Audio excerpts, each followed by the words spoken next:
All right. That's just a bad spot right there. All right.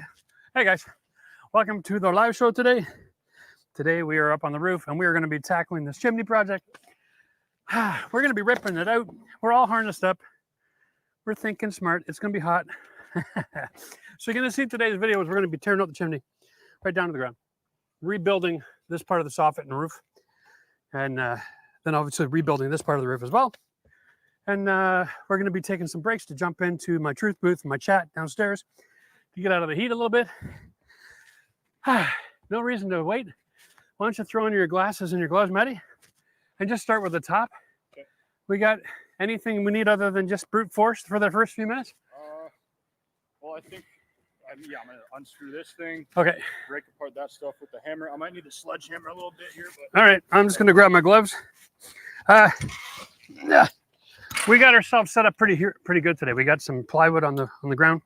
This is the OSB, the slippery side up. And we got it set up all 16 feet of the roof run right into our garbage bin. So with any luck, we'll be able to just grab all these bricks, fire them off down into the can. Whew. There we go. When you're setting up a project like this, it's all about your process, knowing the end from the beginning, right? And there we go. Number one in the bin. Okay, so we're going to have a brick chimney, probably inserts all the way down, right? Because this is our exhaust for our furnace. We're going to change that system so that we don't have to rely on it anymore. We're just going to be venting out through PVC from my hot water tank and my furnace right up to the sidewall of the house. That makes this redundant. There's a good reason for it. Here, Joe, why don't you come over here and we'll show the folks what we're dealing with. You can get a picture right at the top of this. Okay, I'll let you jump in there. Right down there, you can see, this is what I tell people, you know, when you have protrusions in your roof, you got to check your caulking. So that might have worked at one point, but it definitely gave up. Up on the other side of the chimney this is the garage, who cares, right? But on the other side is actually the house. It's even worse than that on the house side. So you can see the staining on the wall from the inside of the building. And you've been on our feeds the last few weeks. You've seen really bad water staining outside the house, and it wasn't that bad inside the house. But in this particular case, you can see it inside the house. So we were on the edge of going to mold. And because this is a relatively new roof, and this caulking has already been redone, and then it failed, no one's expecting to look at this for another 25 or 30 years. So we can't rebuild the house like that. So we either seal it and trust the caulking, or we do what we're doing and we're tearing out the chimney and eliminating the problem altogether. All right, is this yours? Yeah, I cut the label off. Okay. Okay, so we want like a clay. Yeah, up here. Bust it. Okay. Just smash it. Sledgehammer or a regular hammer? Whatever you want to do. Okay, just wash your eyes. Yeah. Maybe tell them not to come out for a bit or something. No. Just break everything. Hit this side of the at the bottom. It's just clay. It should just smash. Yeah. There you go. So, yeah, less force, more finesse. There you go. Half of the garbage is going to go down the inside of the chimney today. So when we get near the end inside the garage, we'll be breaking things apart. And at the same time, we'll be full of crap. So, yeah. We'll cut this thing as we go then. No, just use well, you can. I mean, it's no big deal. Do you have a pair of snips there? Because you're going to kill your knife in a quick hurry without them. Here you go, buddy. Up. There we go. And then basically what we have is we grab the Hilti hammer, SDS hammer drill. And what that tool does is it allows us to get in the mortar joints and then just lift all the bricks up out of the way. And so it'll just disintegrate. All right. So grab that Hilti. Let's get the cap off of this thing. It's already got a crack in it. Yep. See if we can take it in two pieces so I can manage it. You want to start Go from underneath. Underneath? Yeah, right underneath the cap where the mortar joint is. I'll do this over here so you can see what's going on. Yeah.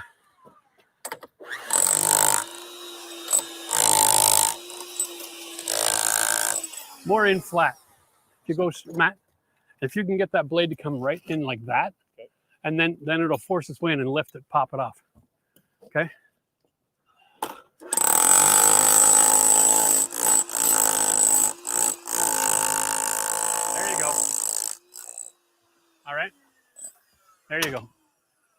What are we looking at? A 60, 70-pound stone? Oh, not that bad. All right, there we go. We'll just pass it down, and then I'll set it down and give it a slide. Okay, it's heavy. I know, that's fine. All right, to me. Thank you. Okay. And this is what the slide is for.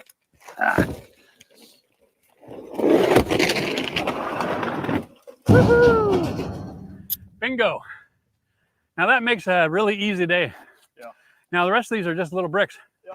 So you're just gonna chip away and chip away, chip away, and then kick them at me, and I'll catch them and throw them down the rock. All right. You okay with enough rope there? Yeah. All right.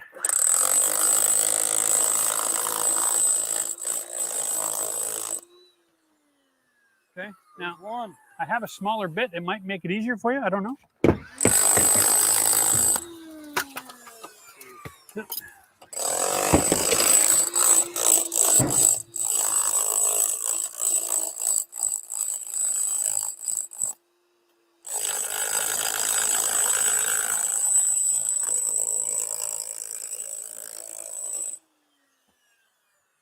Okay.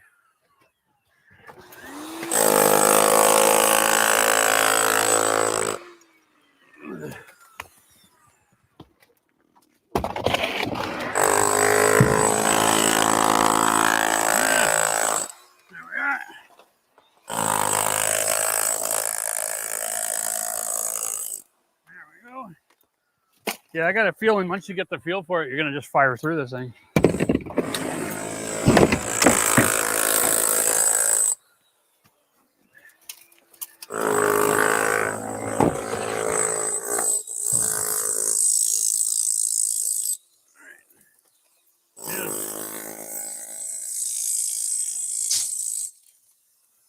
Oh, thank you.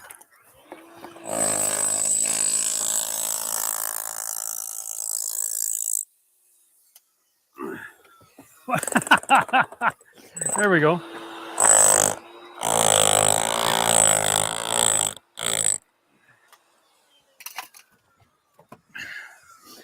Oh, these are really fascinating. You can check this out. There's not like a normal brick. It's actually hollowed out in here. So all the mortar has got all this texture. There's a lot more resistance against, wind and frost and everything else like that. That's a good solid brick. All right. Yeah. All right.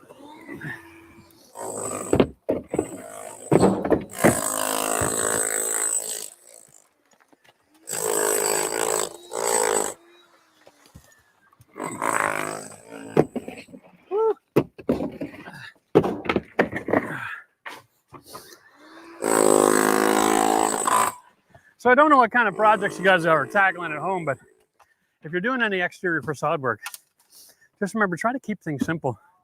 The less complicated you have, the less you have to trust caulking. And caulking is going to cause you thousands of dollars in damage.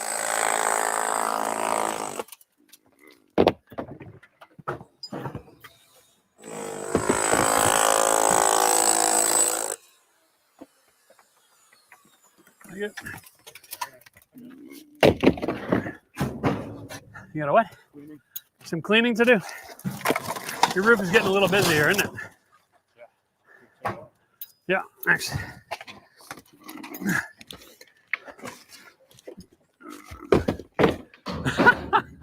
just make sure it's clear in there that no one's walking outside? It's clear. Okay, because What? just had a little camera lady out there, so. Christina was only going to the back of the truck, yeah. Yeah. Right? All right.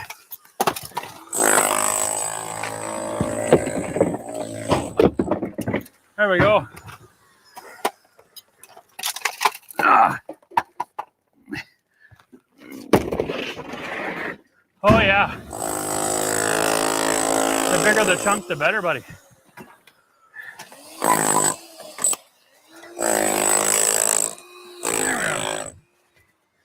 I think we're going to make pretty quick work of this today. Oh. I should tell the guys inside that basically the idea here every 15 or 20 minutes, we should at least stop and grab a drink, eh?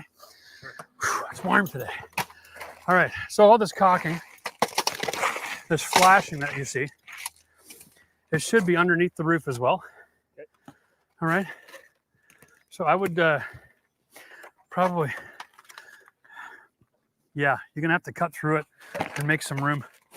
Here, let me grab a knife here. I'll grab a knife too. Yeah. All right.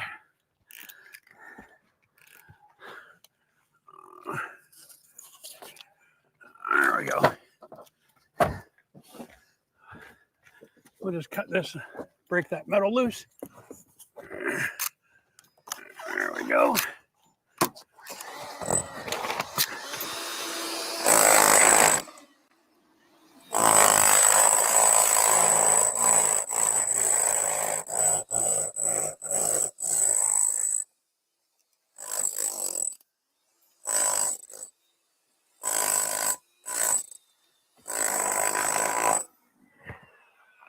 There we go. So they do have the odd roofing nail in there in the mortar joint.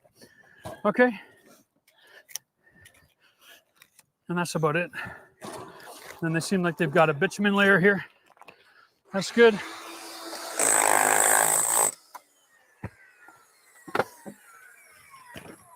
Got more. Let's grab that brick. Beautiful. All right. I'll take a water break. Yeah? Yeah. Come on down. I'm mostly standing in the shade. Pass me the tool first. I'm going to attack it from this side a little bit. Set the power cord over there. All right. Go ahead, Matt. He's going to come down for a bit. I'm going to take over for a bit. Get a little personal, but... You got it. All right. Beautiful. Well played. That's all. Yeah, right? Okay.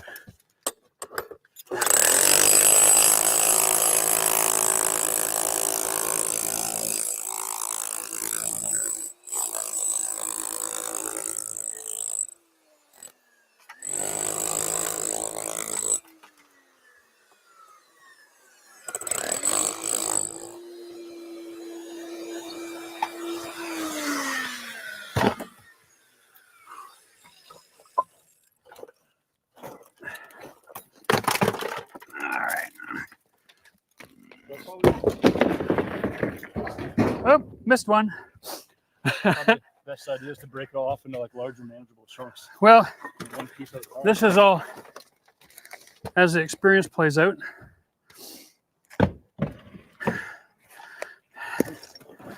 Yeah.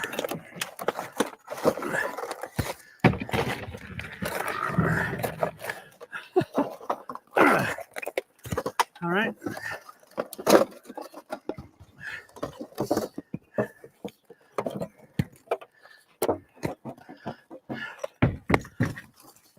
Okay. We're going to rip off the edging here or the metal piece. Yeah, I think so. I think it's going underneath the roof, but let's give it a tear here. I'm not sure what I'm caught on.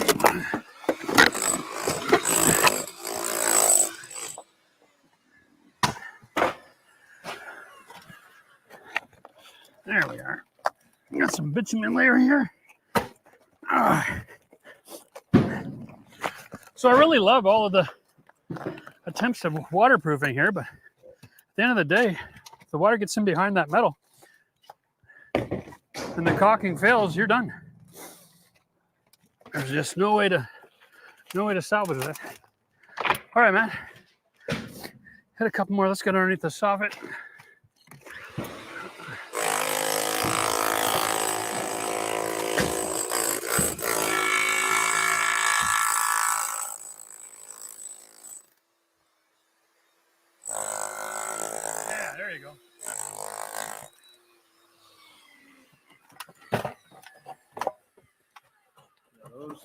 Yep. Okay. That's exactly what I didn't want to have happen. What, are we missing the bit? I gutter balled that one. right? Now, the good news is, because I am planning on putting a new metal roof on this building. It's going to be next year, maybe the year after. So we just want to protect. Yeah. What's the rule when bowling? You're not allowed to throw the ball in the air because it hits the ground. It's too. Try to put some spin on it. Spin.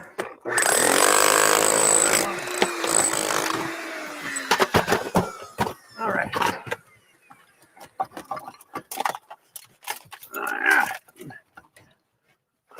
There we go.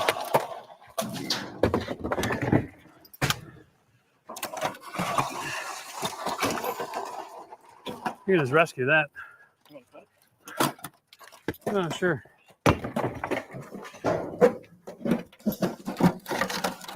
I don't have my snips. Oh, you're good. Wow, that is it just me or is that really? It's brittle. Yeah. It's delicate. I'm not a big fan. It's almost like it's deteriorating over time. All right. Wow, man. Okay. So let's take a look at the layers here. So we got a roof decking, like a bitumen layer on a shingle. There's a lot of layers. That's a starter strip here. So they roofed over the roof. That's what's going on here. This is actually two roofs on the same layer. So the last guy put a roof on, just put it on top of the existing, which means it's going to get hot fast. Okay. And it's going to cut down the lifespan of the new roof. So it was cheap to install because they didn't have to do a demo, but it actually costs you more money because instead of getting a 20-year roof, you're probably getting 10 to 12. Would that just not be like double the water protection? No. It's so much asphalt that in the hot sun, it overheats. Huh. It holds too much heat for your passive air vent system in your attic to cool it down. And so it just overheats and decays too fast. And that's all that you get out of that. So you get a cheap deal today, but then you're screwed down the road. Yeah. So even though it looks relatively new, we are going to have to need a new roof on this house sooner than later. Big surprise. So they're going with 1/2-inch plywood. 1, 2, 3, 4, 5 layers. Yeah, looks like 1/2 inch. And then, so when we get up here, we'll get this down lower so that once we're through the roof, we can then plywood, waterproof. Okay, we'll do like systems. We'll cut all this back. We'll go down another row or two of shingles, make the hole nice and big, about 9 square feet. Get a good patch. Yeah. We'll pull the roof cap off. Okay. And then that'll all be the way that works. So you can ignore the top section for now. Did you want to rescue your tools in the meantime? Yeah. Why don't you get your tools? I'm going to jump into the booth, talk to some people, see who's in the chat, and answer some questions. Now that we've unearthed the technology, we can talk about it with everybody. So in like 2 minutes, once I get Matthew off this roof here, okay, and you're good, just go for it, you're there. Okay, beautiful. I'll let you continue tearing this apart. I'm going to head down, get off the roof. Yeah, I got to get this contraption off. Want to throw me the water when you get down there? Yeah, buddy. Please? No problem at all. What would be the best approach for cleaning off all the loose rubble up here? I'm going to get that big steel dustpan. Okay. And just wipe it right into it. Okay. And then when we get down to just the gravel, we'll usually the blower. Okay. Okay. Yep. Beautiful. Okay. All right.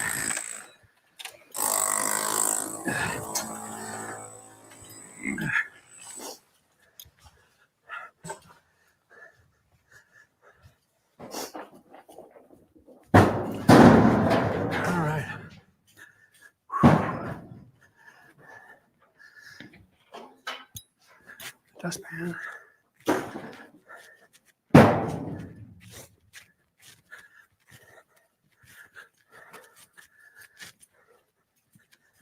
And Chris, you're going to throw me a drink for Matthew there?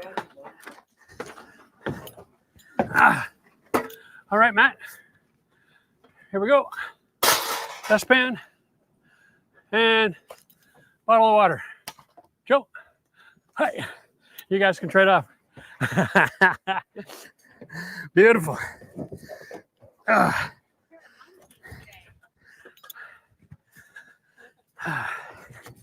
little bit, eh? One for you. Thank you. All right, let's go in and talk to the people. All right. There we go. Whew. All right. Well, hey guys, how's it all going? Oh yeah, there you go. That quiet rumble in the background.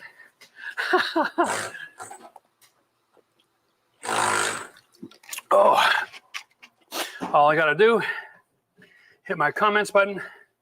There we go, I'm live. Oh, there's a great question. Are you taking out the flue chimney from the basement also? No, we're gonna just bring it down to the foundation wall level where it meets the, basically just a little bit lower than the garage floor. And then we'll stop there.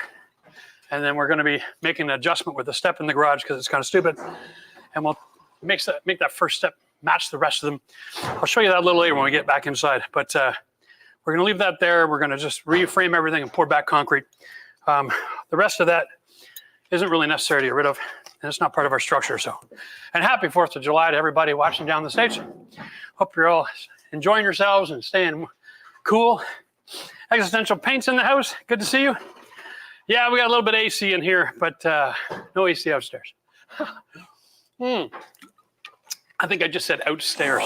Yeah, I definitely needed a break. All right. Woo. We got a question here. Now, Chris W. Okay. Now that no one here in the southeast United States lead solders the counter flashing into the masonry anymore, are chimneys even worth it anymore when they're ticking time bombs for water damage? Yeah, you know, like there's a few different ways to do a chimney flash. What I like to see is I like to see the mortar joint really deep, and so then they actually bend the metal and have it go into the mortar joint, okay? And then they put the caulking, because the caulking is elastomeric and it will stretch in the heat. But if it's just a flat piece, it'll flash and then bend, and then the gap opens up because it doesn't have the capacity to stretch that much. So this is the issue we're dealing with. Yeah, I mean, there's better ways to flash for sure. Anything in the chimney I'm worried about finding? I don't think so. I think if there's anything to be worried about, we would have seen it already when they vented inside that chimney for the exhaust for the furnace. I think it always was used as an exhaust. Just, that's it, just an exhaust. That's a lot of investment and a lot of weakness in the building envelope for an exhaust. There are better ways to go. I mean, they might look romantic, but it's not attached to a fireplace, so then what's the point, right?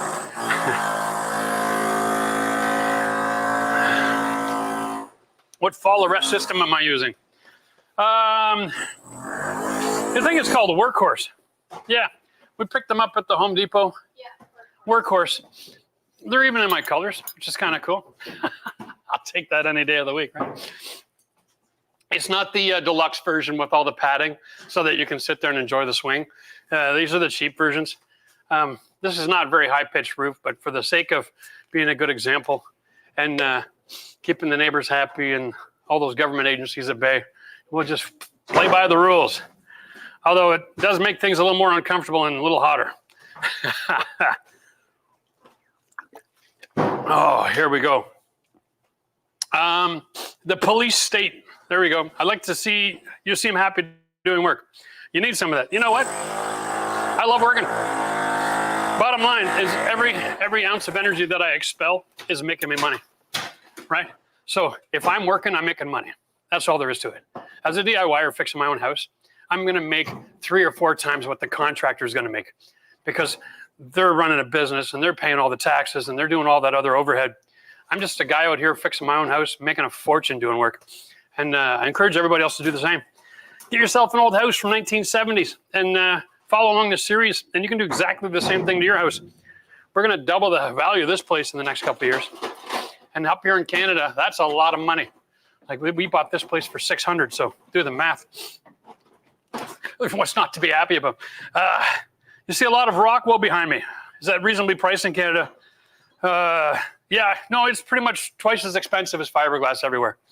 I don't think there's anywhere where it's even comparable, except if you go to the store and look at the price per bag, they're the same, but they're only half the square footage. I'm only using this so that it's better sound quality in here. It does a really good job of like softening up the voice and separating me from the work going on outside. If I was smart, I would have put a lot more in this wall. It is a little noisy. There we go. And Jeremy, good morning, you guys. Glad I found your channel. Just had a slab leak, Texas. Videos on how to repair drywall have been awesome. Well, oh, that sucks, eh? So water supply under the slab. Yeah, that's a rough one. But glad to be helpful, right? That's nice. Slab leak, man, oh man. There's just nothing worse because you don't know where it is. You got to call in special equipment. Our friend Roger Wakefield, he's got a slab leak detection system. He runs that whole company now. I wonder if you had his boys out there. Anyway, that's called an Enchanted Vista. Hey, Joe. I think you meant to say Jeff. Oh, really? Well, there is a Joe here. I want to share how much I appreciate your work ethic. After watching your channel, I'm holding others up to your standards. I don't trust a lot of them, and they're here now. You know what? Don't be too hard on these guys. There's three different kinds of classification of people doing the work out there. Guys who are learning from their mistakes, guys who learn from someone else who learned from their mistakes, and guys who haven't learned anything yet. All right, we're all practicing, right? So construction is kind of like medicine in the 1920s. It's better than nothing, but it's, there's a lot of room for personal growth. Thanks for streaming today. This is a great way to start the day. Your day just started? Dude, I was up at 4:30. That's amazing. Oh, cheers to everybody who gets to sleep until noon. That's amazing. Oh. I got a what? An experienced roofer. Oh, Callum is an experienced roofer. We don't use bitumen on main building roofs, slates or tiles. For flat roofs, we've moved away from bitumen and use rubber. Yeah. I'm not surprised. And there's a good reason for that, because like a lot of the roofing systems in the UK are the gable end walls are made of stone, and they actually go past the roof line. And so you've got to be able to get a good seal. Over here, it seems like we're just lazy with the way we're attaching our roof lines to our masonry. It's kind of embarrassing, to be honest with you. This should have been built a lot better. It's probably the only part of the house that I wasn't really happy with. Hey, why so, I'm going to call it jacked. I'm ready to build my shed after watching your videos. Halfway done now. Good for you. Yeah, we actually have a new shed. Actually, hang on. Maybe can we give them a sneak peek? I'll tell Joe. Go tell Joe. Yeah, he can get a shot. There it is. There we go. There's the new shed in the distance. It's really simple, guys. That's a really long distance shot. He just got it. Yeah. Yeah. I think he's giving us the thumbs up. Thanks, Joe. Probably, right? We can direct from here. This is awesome. But I actually meant the new shed A to Z that's up on the channel. Oh, yeah. Well, on the channel, we have a brand new shed A to Z. It's the one that I built with my son last year. It is a nice long video with all the steps, and it has a gable roof. So if you're looking to do like an architectural shingle because your HOA makes you want to match your shed to look like your house, that's why we made that video. Because some people can't use a single slope roof because there are places out there that have rules. Yeah. Anyway, Renee, where do I buy siding for my house? I need 1.5 square foot section. Yeah, that's a bit of a trick. Here's the thing. Everything you need to buy, you can order special order, okay? There's a really good possibility, though, that you're not going to get 1.5 square foot section. 1.5 square meaning 150 square feet. I'm assuming you're talking proper siding language. You're going to get 1 or 2 boxes depending on the type. You can always call the local box store and see which company they represent. My trick is, though, I take the little siding removal tool and I peel off existing siding and I find the name and the barcode on the backside. Or they'll just have the name and the color and at least the manufacturer. Try to match the color and manufacturer. It's your best bet. And so go shop around a little bit and find out who's selling that. Or you can go online and contact the manufacturer. Say, who's selling your product in my area? And then you can buy it that way. Everything's available in special order. They only carry a very small percentage of the product that they sell in the store. Everything else is just online. All right, and Joshua Danner's a member. Cheers, Joshua. God bless you and your family and crew. I've been gone from my office job for a year now. I'm a professional tradesman thanks to home renovation. There you go. Good for you, buddy. Yeah. Ditch the computer and get dirty. I love it. Well, it sounds like you're loving it. Anyway, that's good. And then Jeremy here, have you guys ever dealt with metal roofs? Or is it better just to get high quality shingles to save costs? Minimal amount of hail where I am in Texas.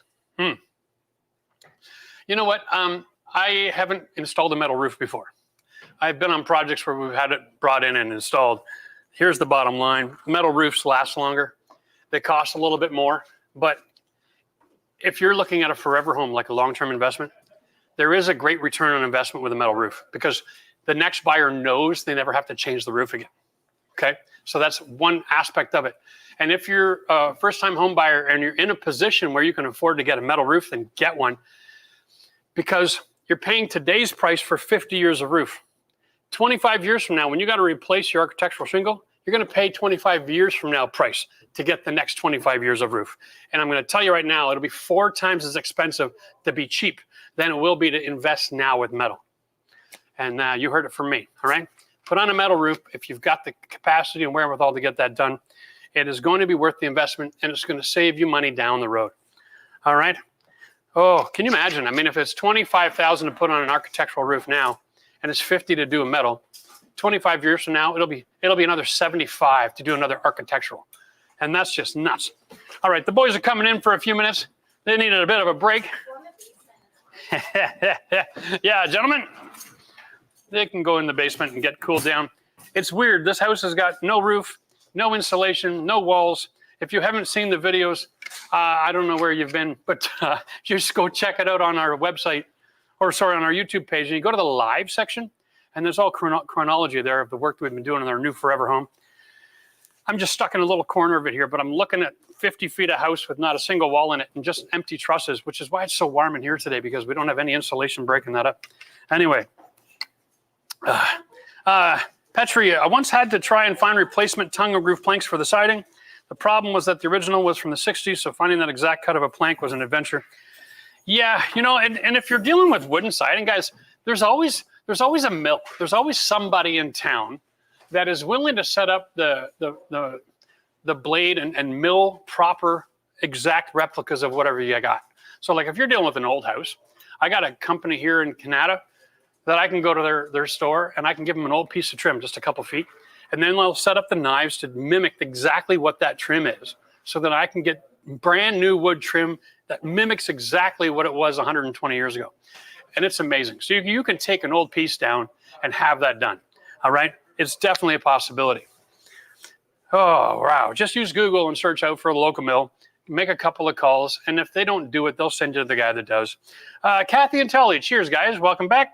Did I miss the video? How did the plumbing go in the basement? I saw them open the concrete, but not the next step. Okay. Well, guys, here's the thing. We did the filming of putting the plumbing in, and we're having that edited into a VOD, okay? We're not live streaming everything that we do. A lot of times it doesn't work out that way. It's too difficult. There's too much equipment going on. There's too many bodies. There's too many microphones involved. So it was easier for us to just film that as a regular VOD. We'll have that video available as soon as we can. But yes, the plumbing is done, and I learned a lot. So it was good that I brought in a professional plumber because the code has definitely changed in the area. And now we even have a backflow preventer valve, which I didn't know, but is now currently code. If you're making any adjustment to your pipe under the slab, you've got to put one of these in. So that was good to see. It's nice to see the code catching up with modern science. Derek's from Michigan. He's building front steps and a small deck porch for manufactured home. Size is 5 feet by 10 foot area. Are joist ends screwed with structural screws enough support, or you think joist hangers are needed? Oh, it's a 5 by 10. If it's only 5 feet deep and you have, yeah, you got those structural screws, you're probably fine, dude. At the end of the day, if you're attaching it to the house, though, and it's a manufactured home, if the manufactured home is just sitting on like stilts, then you can attach to the house and put the other end on stilts as well. And then the whole thing is a floating construction, so you're going to be fine. I would say don't worry too much about it. Unless you're more than 3 feet off the ground, then be careful. I had the hangers, right? Doyle Business Consulting. Your content makes me miss being in the construction industry. Injury retired me early, unfortunately. Lots of respect for the work you do. Yeah, I've been very fortunate over my years, never to have major injuries. I mean, I've sliced and diced myself a few times, but nothing too major. Nothing a little electrical tape and some polysporin didn't fix up anyway. But that's cool. You know, if you're in the industry and you're wanting to get back into it, you can always become like a project manager or architectural technologist or something. Those are projects that you can do without having to be on the tools. And maybe that's an option. All right. I am going to take a couple more questions and then I'm going to get the hat back on and get the rest of that chimney off. What did the engineer say about the lack of a footing under the wall in the basement? Yeah, you know what? Do I have those drawings handy? Oh yeah. Used to be. Rolled up in the corner over there. Are they? Okay. That block chair. Yeah, Matt, can you grab me those drawings rolled up on the floor? Let me show you. I'll show you exactly what the engineer gave me. I might as well just walk and talk through this big paper, white paper thing over there. Yeah, you got it. So what he asked me to do was actually put in some new footings, and we're changing the entire main wall downstairs with new post and beam. So, yeah, this is the one right here. Yeah. So here we are. I'm going to go talk to Joe. We'll go this way. Eric, can you get Joe on there for me? All right. So here's my new drawings. And that is going to be really hard to pick up, isn't it, Joe? Maybe straight on. Okay. Anyway, so what we have here is we have a whole bunch of footer locations all across the building. All right. And the idea being that we're going to put in footers with post and beam, with post and beam, with post and beam. And we're going to replace the entire middle wall. And of course, we also have two other footings that we had to dig downstairs because we're going to take the ceiling out of here and put in a ridge beam. And that has to be a point load down to a beam to spread it out to two locations into the basement. So the whole basement right now is actually, looks like a war zone. But we got all of our inspections done. We got passed and we just finished pouring the concrete all yesterday. So with a little bit of luck, we'll have all that framed up for next week. And then we start framing up here after that. You're going outside? All right. All right. Well, thank you, Banana. I'm going to head out now. Boy. Let me get suited up again.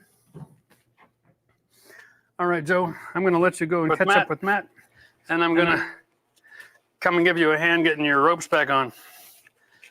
Here we go. Everybody's getting back up on the roof. We got work to do. I can stay here and chat all day long, but duty calls.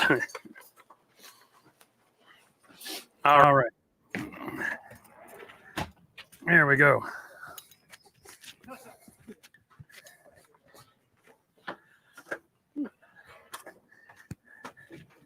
All right. Who's what? This is me. You're over here. I'm what? Yeah, that's yours. That's me? Why are we crossed over then? That seems really silly. Here we go.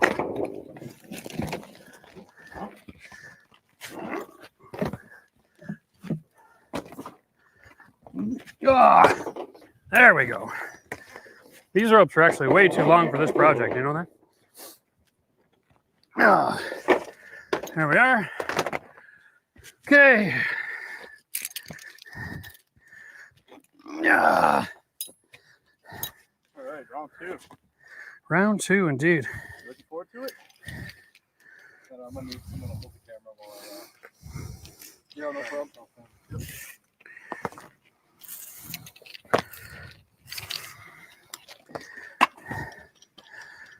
Make sure you test your ropes, boys. That you got them hanging the right way.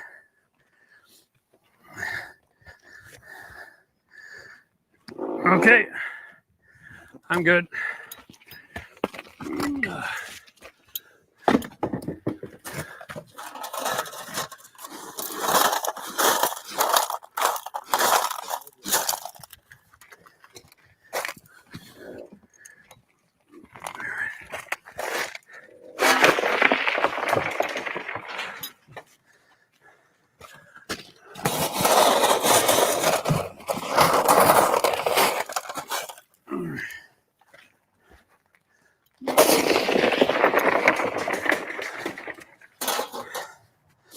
Wow. We're good? Sweet. All right. What I'm going to do, Matt, is I'm going to take this ladder and set it out of here. Okay? They're right here. Here's your eyes, bud.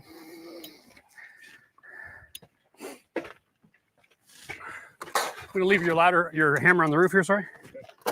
Set this down. Get this out of here. Oh, there goes our water. All right.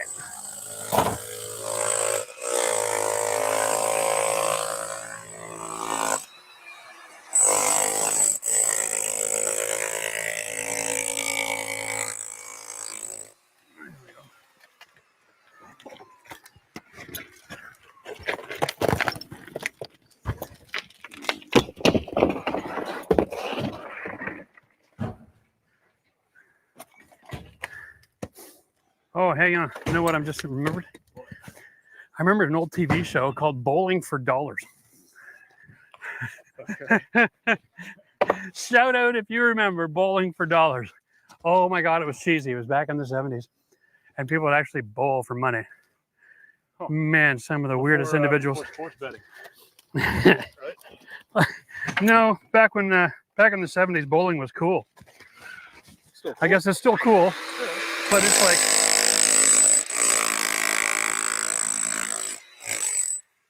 it's like the ultimate recreation, that and roller skating. Now, see, that's where we're having trouble, right? See how slippery that is? We should do something about that.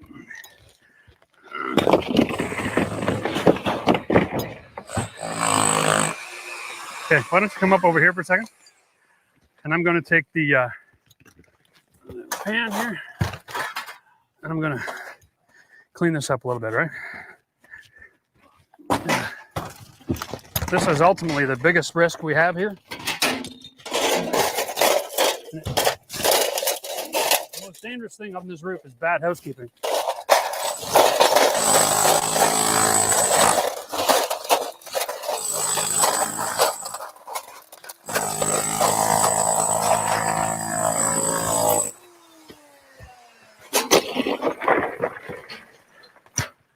All right. So, whoop.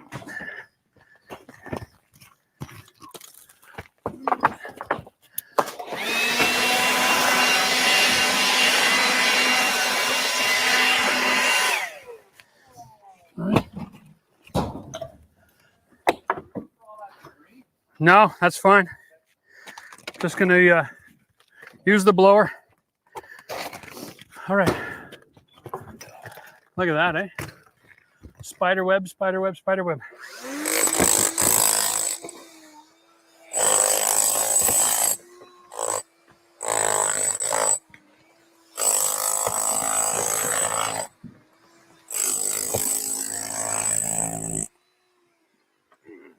Can't get that.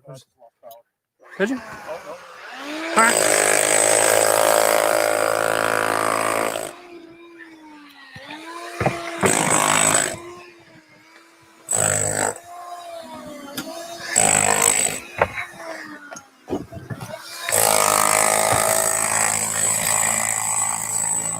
There we go. Oh, come on.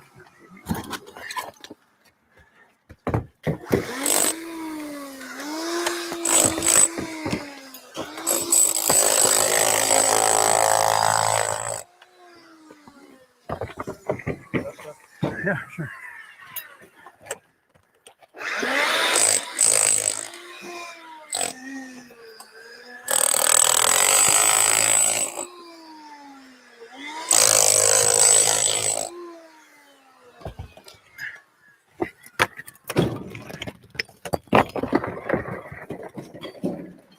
There we go.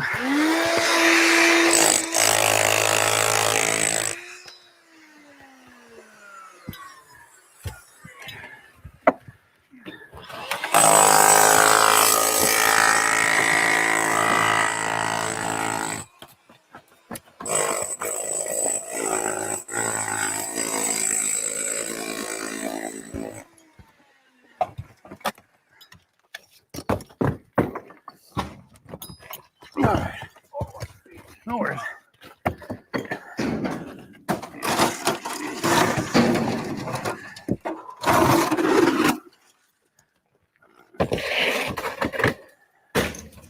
There we go. Now we're making some good time here. I don't know how anybody works in Dallas, Texas, in the midst of all that heat. I don't know. And yet, somebody does. Those guys are superheroes, man. It's intense, eh? All right, let's get it.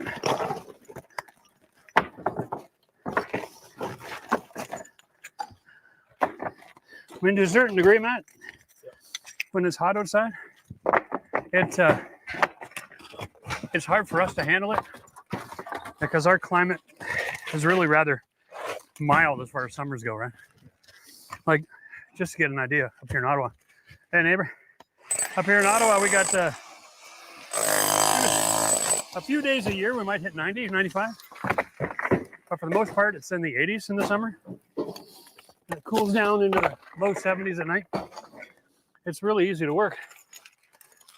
But for whatever reason, my luck, every time I've done a shed or worked outside on this channel for 8 years, every time, without a doubt, it's always one of the hottest days of the year.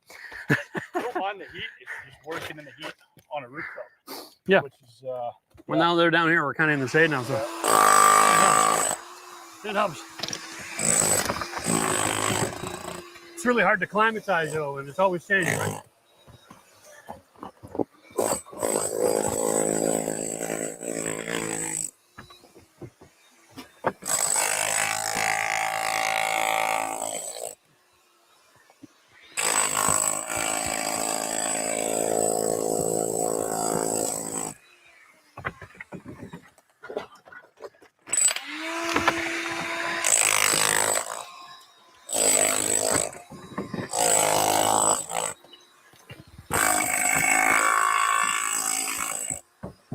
I'll tell you one thing that's really interesting, Matt.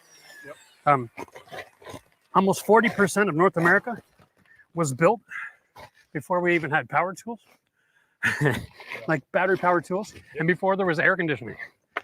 Cool. So guys would go to work all over North America in 100-degree heat all day long and go home, and their house would be 85 degrees, and that's what you just get used to it. But now, because of air conditioning, the extremes, they kill you. You go from inside to outside, and it's just like your body's confused. It's like, what are you doing? It's gonna be cold or hot today. I have no idea what's going on. All right. Let's just pop the rest of this up.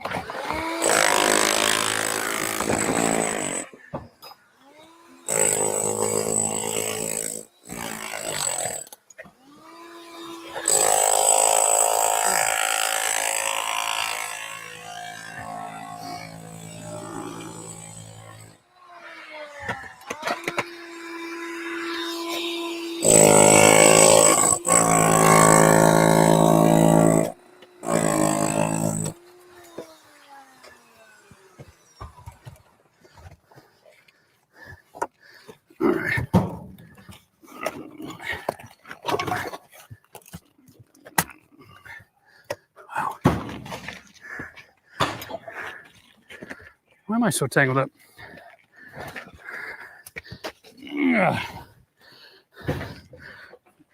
There we go.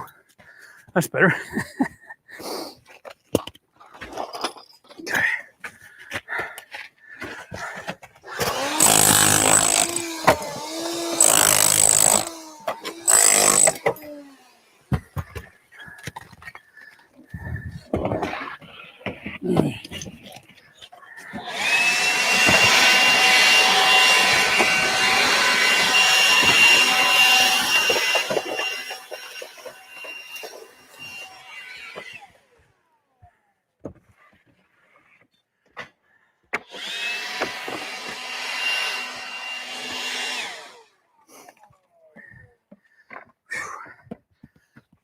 Okay, Matty.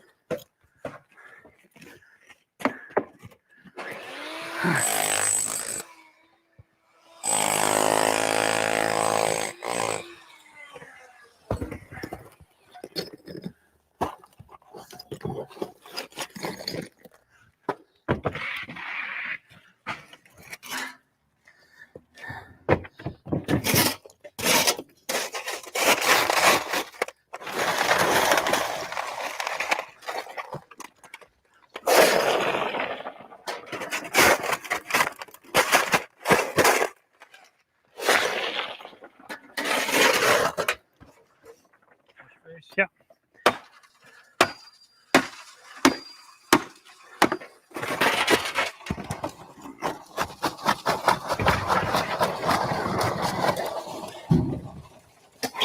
There you go.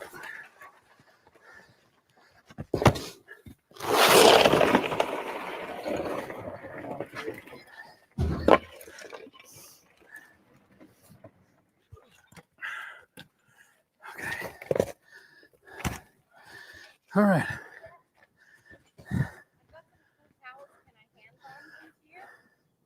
You want to give us cold towel treatment? Ooh-wee. Look at this. What a CEO. Aye. All right. It's got to throw like a man. Aim for my hand. There you go. Perfect. Here you go, Joe. Oh, hey, Maddie. Try this out. Where does that go? The back of your neck. Oh, yeah. It's a cold towel. Oh, that's amazing. Thank you. Oh. That's all good.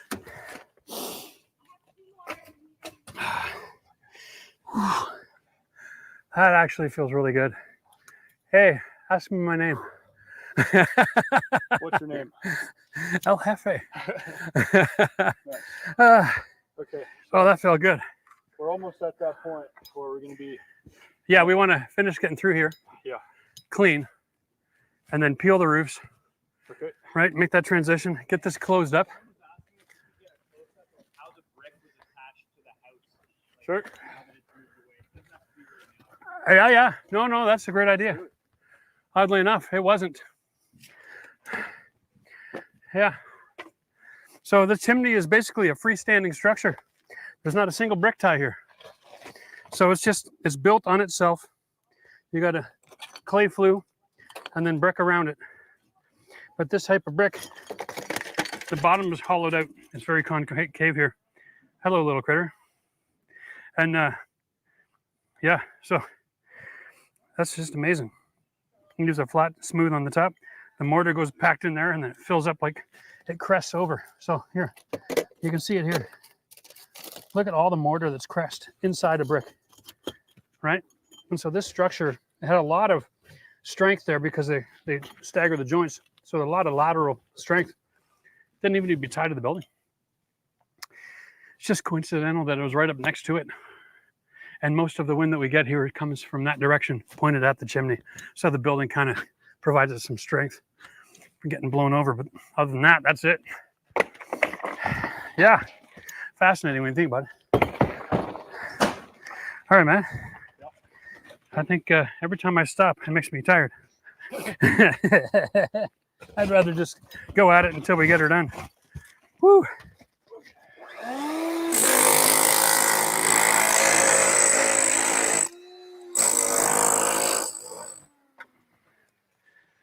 All right. Is it just me, or are you getting covered in black soot too? I'm not paying attention. Am I? Yeah, a little bit.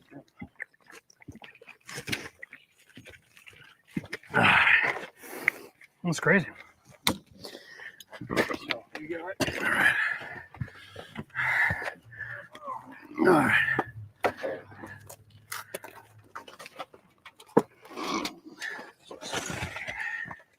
You know what? I'm going to use that crowbar. We're getting all twisted up again here, Manny.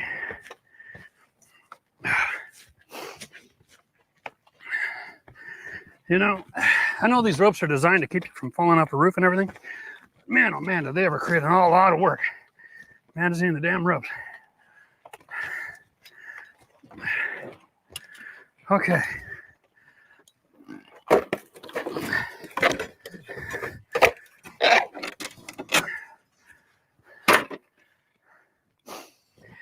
Does it go under the roofing tile? Yeah, for sure. It'll be bent underneath the shingles, kind of like a step flashing situation. Okay. Okay. We would be able to just pull it off. Well, I think I just want to pull it away from the brick right now. See, it probably goes in behind the aluminum too. Yeah. You got a knife on you there? Thank you. Cut it loose to the side in here.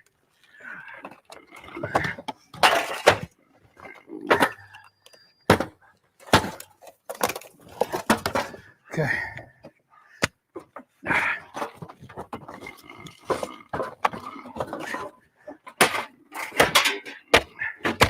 That's all I'm looking for right now.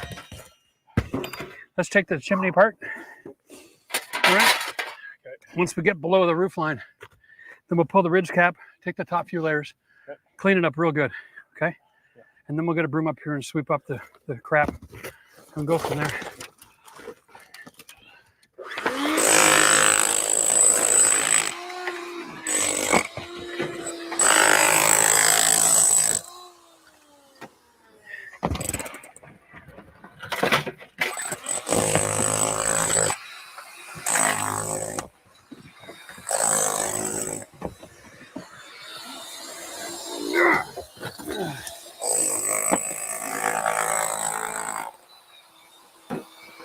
Fascinating. So here's what I'm talking about. You see this? This is really fascinating here. These two courses of brick. You see how they're chiseled out? The original flashing, this would have been done with a new roof. The original flashing would have had a 90 and bent in that. And then they caulked on top. Huh. So then this little ridge is like a quarter inch. Yeah. But they're caulking inside the brick instead of just on the surface with a flat piece like this. This doesn't do anything to stop the moisture from getting in. That's how it should have been done. That's how it was originally done. So I take it back. The guys who built this out did it right. The guys who did the recent roof screwed it up. So that water damage is a new problem because the original guys did it right. How about that? How that works, right? You know, you cut one corner when it comes to your water diversion system, and the next thing you know, you got mold damage and structural damage and bugs living in your house. That's all it takes. One guy looking to save 30 minutes on a roof. And when he did it, he even had a grinder. He could use a masonry bit with a grinder and cut a groove. Lazy, just lazy.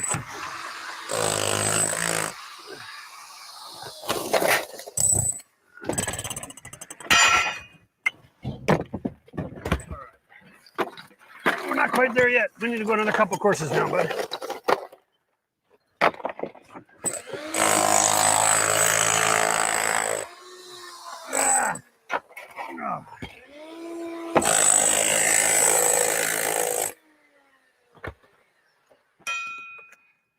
Yeah, all the membrane, right? Oh, it goes to. So this is all step flashing. Now, maybe Joe, you can get in here. Step flashing. You know what, Mac? 1 second. Why don't you grab me a piece of the step flashing over there? So then they'll be able to see what I'm showing. I'll take another water. And a Gatorade, please. Okay, so this is what I'm talking about, step flashing, guys, if you're not familiar. Okay. This is not this. Can you grab me that, Mac? The piece of step flashing? Thank you, sir. Silver stuff? Yeah, that's the one. Just one piece. All right. So you'll see all this when we rebuild, but they even have step flashing up against the house right now, which is kind of bizarre. But this piece here looks exactly like this. All right. And so it goes underneath the roof, and then they capped it with this piece. So this would have been original, right? And then they capped it with this. The same way it would be bent under the roof. But this is called step flashing. So you put a piece on at the end of your row of shingles, right? And you put another piece of shingle, and then you put another piece of step flashing, and so on and so forth, all the way up the house. And that keeps all the water that's collecting here and snow melting, diverting down and not penetrating that building. Anyway, that's what that is. Rick wants to know if it's made of zinc. What? The step flashing. Oh. Whatever you just ripped off. made of zinc. Yeah, I guess he had a question. Oh, somebody knows more about roofing than me. Yeah, I'm not up to speed with all the building materials all the time. I just know a good process when I see it. Yeah, it looks more like a galvanized metal at my first glance, but I guess if it's old enough, maybe it would be.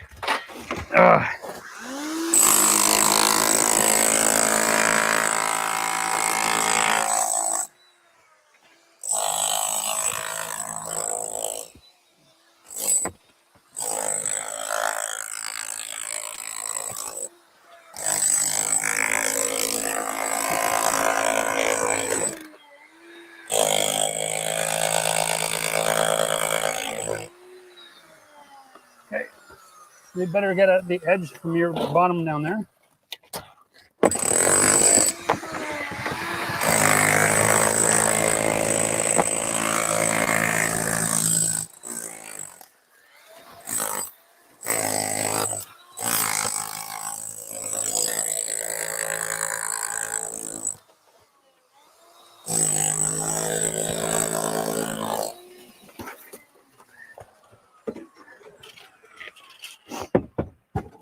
Okay. Why don't you grab? Why don't we just chisel this flue here? We'll break it apart into itself. Then we can get the rest of these bricks off from around it. I'm almost thinking it's easier to get this from underneath the roof line from inside. It could be. I mean, You break a couple of bricks down there, and then everything lifts out, right? yeah. That'll get beneath that line a lot easier. Yeah. As soon as we get Trying to down there, chop away from up here is a pain in the butt.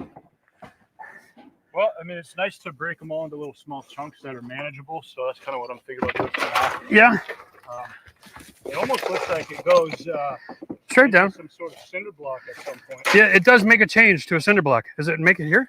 I think so. Okay, well, I'll tell you what. If we take that machine and the power into the garage, yeah, you go up on that platform I built, yeah, take the first layer of cinder block, okay, lift those up. I'll be able to take it from here. okay, All right? And then you can leave the tool there, come back and join me up here, and we can open up and rebuild. okay. All right? Yep. Brilliant. So you're off the rope. Yep. And we'll pass you the tools. Brain's not working. So Brain's not working? Just head down with the tool. And I'm going to come down with you. Your extension cord is actually on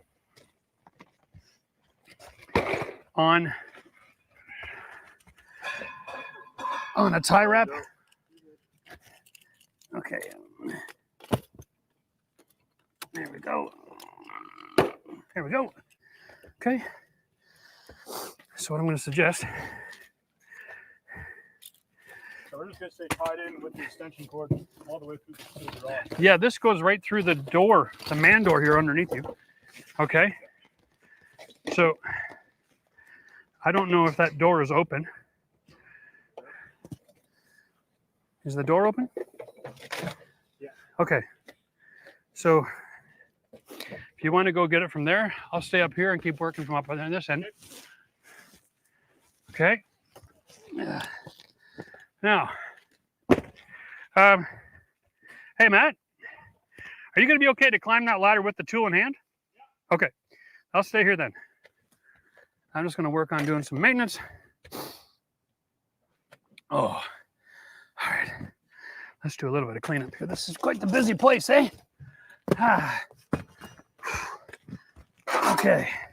So the plan right now is Matt's going to do some work from underneath. Now, I don't know if it's worth it to get inside Joe or not. What do you think? Why don't you grab yourself over here and sit in the shade instead of in the sun? All right? Be smart. You're dripping like a leaking faucet there, bud.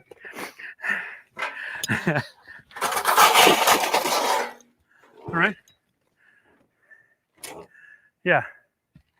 If you need to, feel free to kind of drop a knee and relax a little bit. We're going to be like Spartans, and we're going to fight in the shade for a few minutes, okay?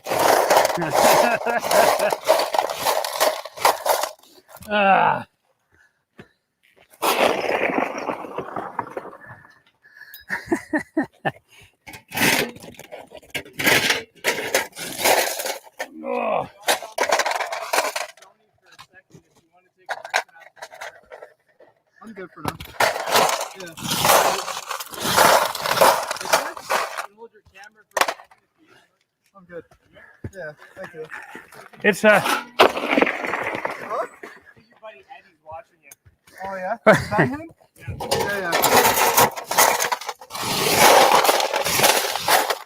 Yeah. That's awesome. Joe's got his own fan club on the channel here. That's cool. It's remarkably comfortable in the shade, though, relatively speaking. Right? Like as soon as you get in the shade, it's like, oh yeah. It just feels like air conditioning. Yeah.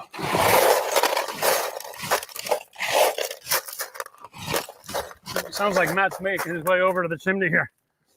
All right, here. Okay. I'm just going to blow off the roof here a little bit.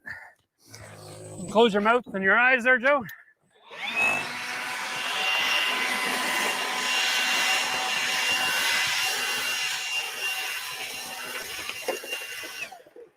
All right.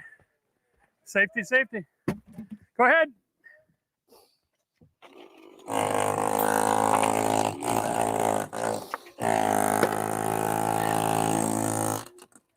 Oh, wow, yeah. I see that. Okay. He's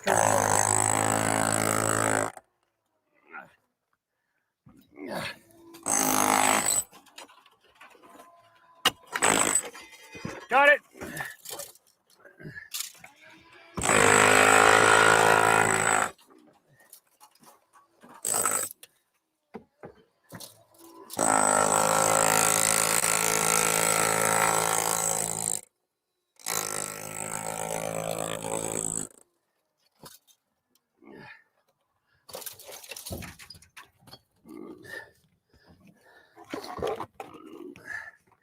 Matt, you want to throw the Hilti in the first cinder block joint? The first cinder block joint down. Okay. It's probably like 8 or 10 inches down. No, that's the top. Go one more joint down. You lift that joint, then the rest of this will crumble up. There you go. That's what we're talking about. Yeah. Hit that again.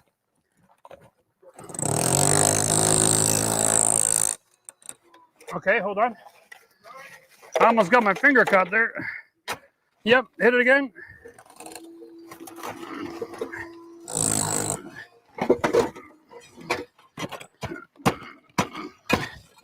Oh, come on. Oh, dirt and debris.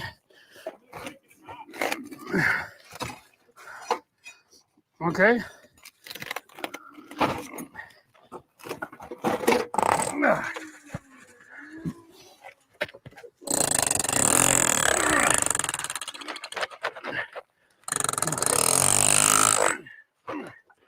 Come on, baby.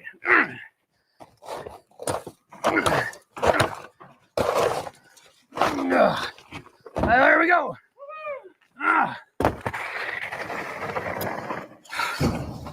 All right. Let's keep running around the edge there. Yeah, I'm doing this one. Yeah, Not a few.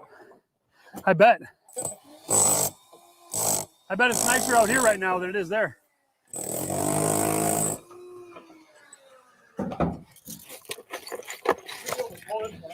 Can you hit this one here? On this corner? I got bricks above it still. Oh, do you? Yeah. Okay, I'll hit If you can get the Hilti right in this corner where my finger is. Yep. Beautiful. That'll give me something to work with. And then I can break out the rest of that flue. That's the spot right there, bud. Even if it's right in there. Yeah.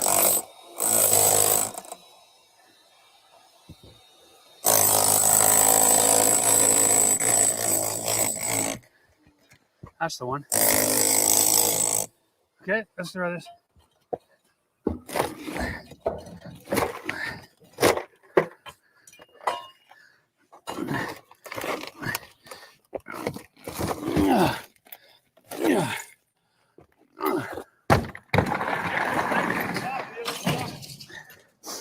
Yeah, I'm going to take out the flue.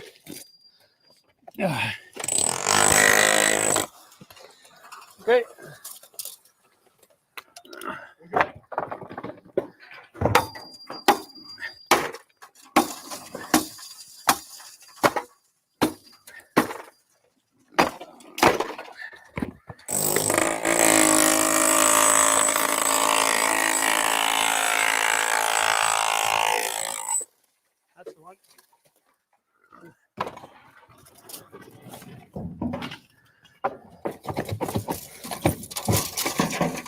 Okay.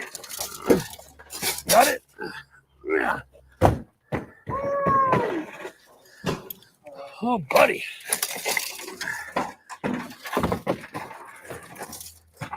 Okay, Matt.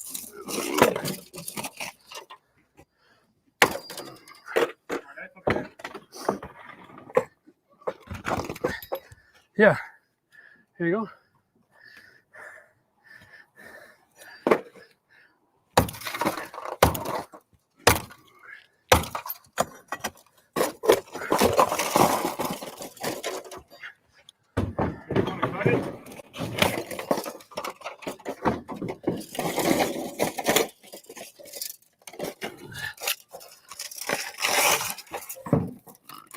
There you go. All right. I'm actually feeling like we're just about there.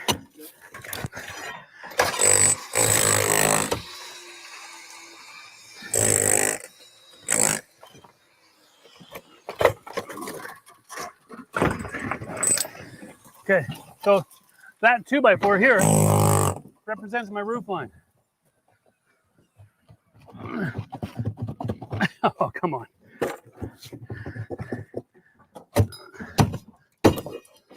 Oh, that went into those.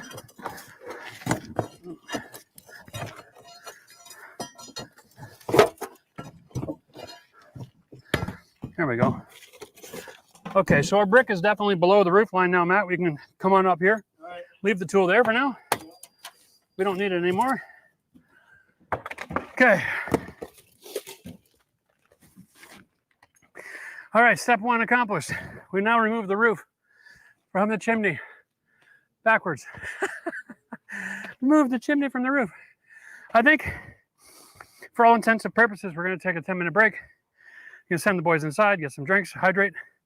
I'll jump back into the questions, and then we'll come back out here hydrated, rested, and then we'll open up the roof, resheath it, start from scratch, get this all closed up.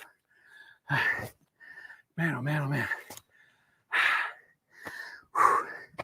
Really pleased with the way this day is going. All right, Joe.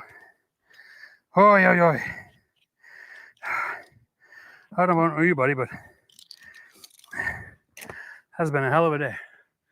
I'm dripping, man. You want me to hold? Yeah, sure. Yeah. Joe is dripping. Oh, I grabbed his ears and everything. Is that got autofocus? Yeah. Good. Here we go. Yeah, that you need a break. Does it look like it? Maddie needs a break. Let's see. I can't zoom on Joe's camera. I don't know how to use this thing. Maybe is it that one? No, I'm messing. That's focus. I'm messing around with something. It's the back one. The back one. Yeah. There you go. Okay, let's see. Let's see if Matt looks tired. Yeah, I probably wrecked the focus on this thing. All right, Oh, okay. here we go. Thank you. Oh, come on over. I'll get off first, Joe, and then once I'm off, you can hand me your camera, or I'll just give you my hand, like I'm good. like as if you're walking down the stairs. I'm good. You sure? Well, this ladder is the most dangerous part, so I'm just gonna put some weight on it so it doesn't roll on you. There you go. All right. Now I'm just crazy, but you want me to take that camera, or are you gonna just set it down for? I'm good. Okay, buddy. Boy, I'll get you a water there. here we go. Thanks, buddy. Hope. I need to leave that screw hanging out longer or something. Ah, wow. Yeah, that's a hot one. I love one, bud. Oh, it's good to be back. You know, the thing about these safety harnesses, I'll be honest with you, you probably never need them until you're tired, right? It's when you get tired. That's when you do something stupid. So it's always best stay hydrated. And when you feel yourself getting tired and stupid, like you know it, it doesn't hurt to ask each other basic, comprehension questions like, Hey, what's 5 times 4? And if you can't answer it, man, get out of the heat.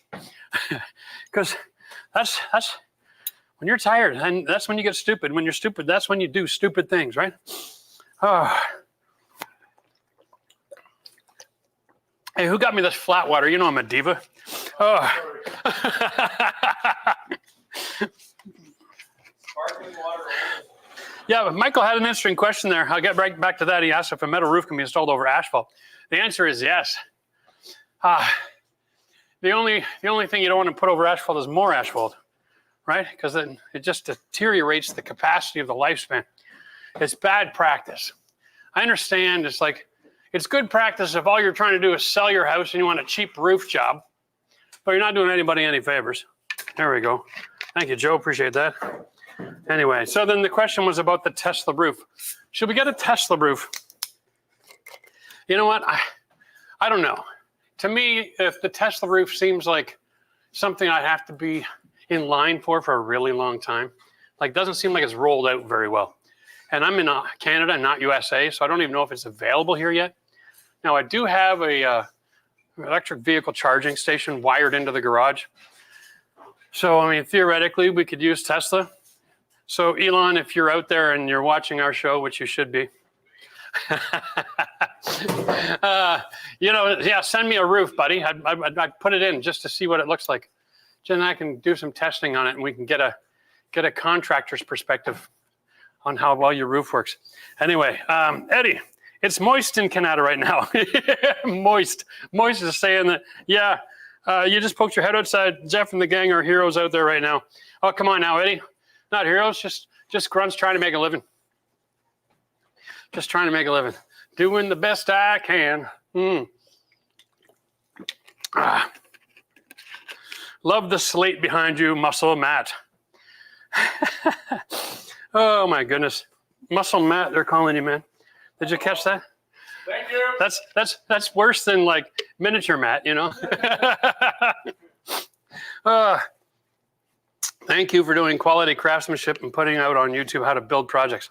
Our pleasure.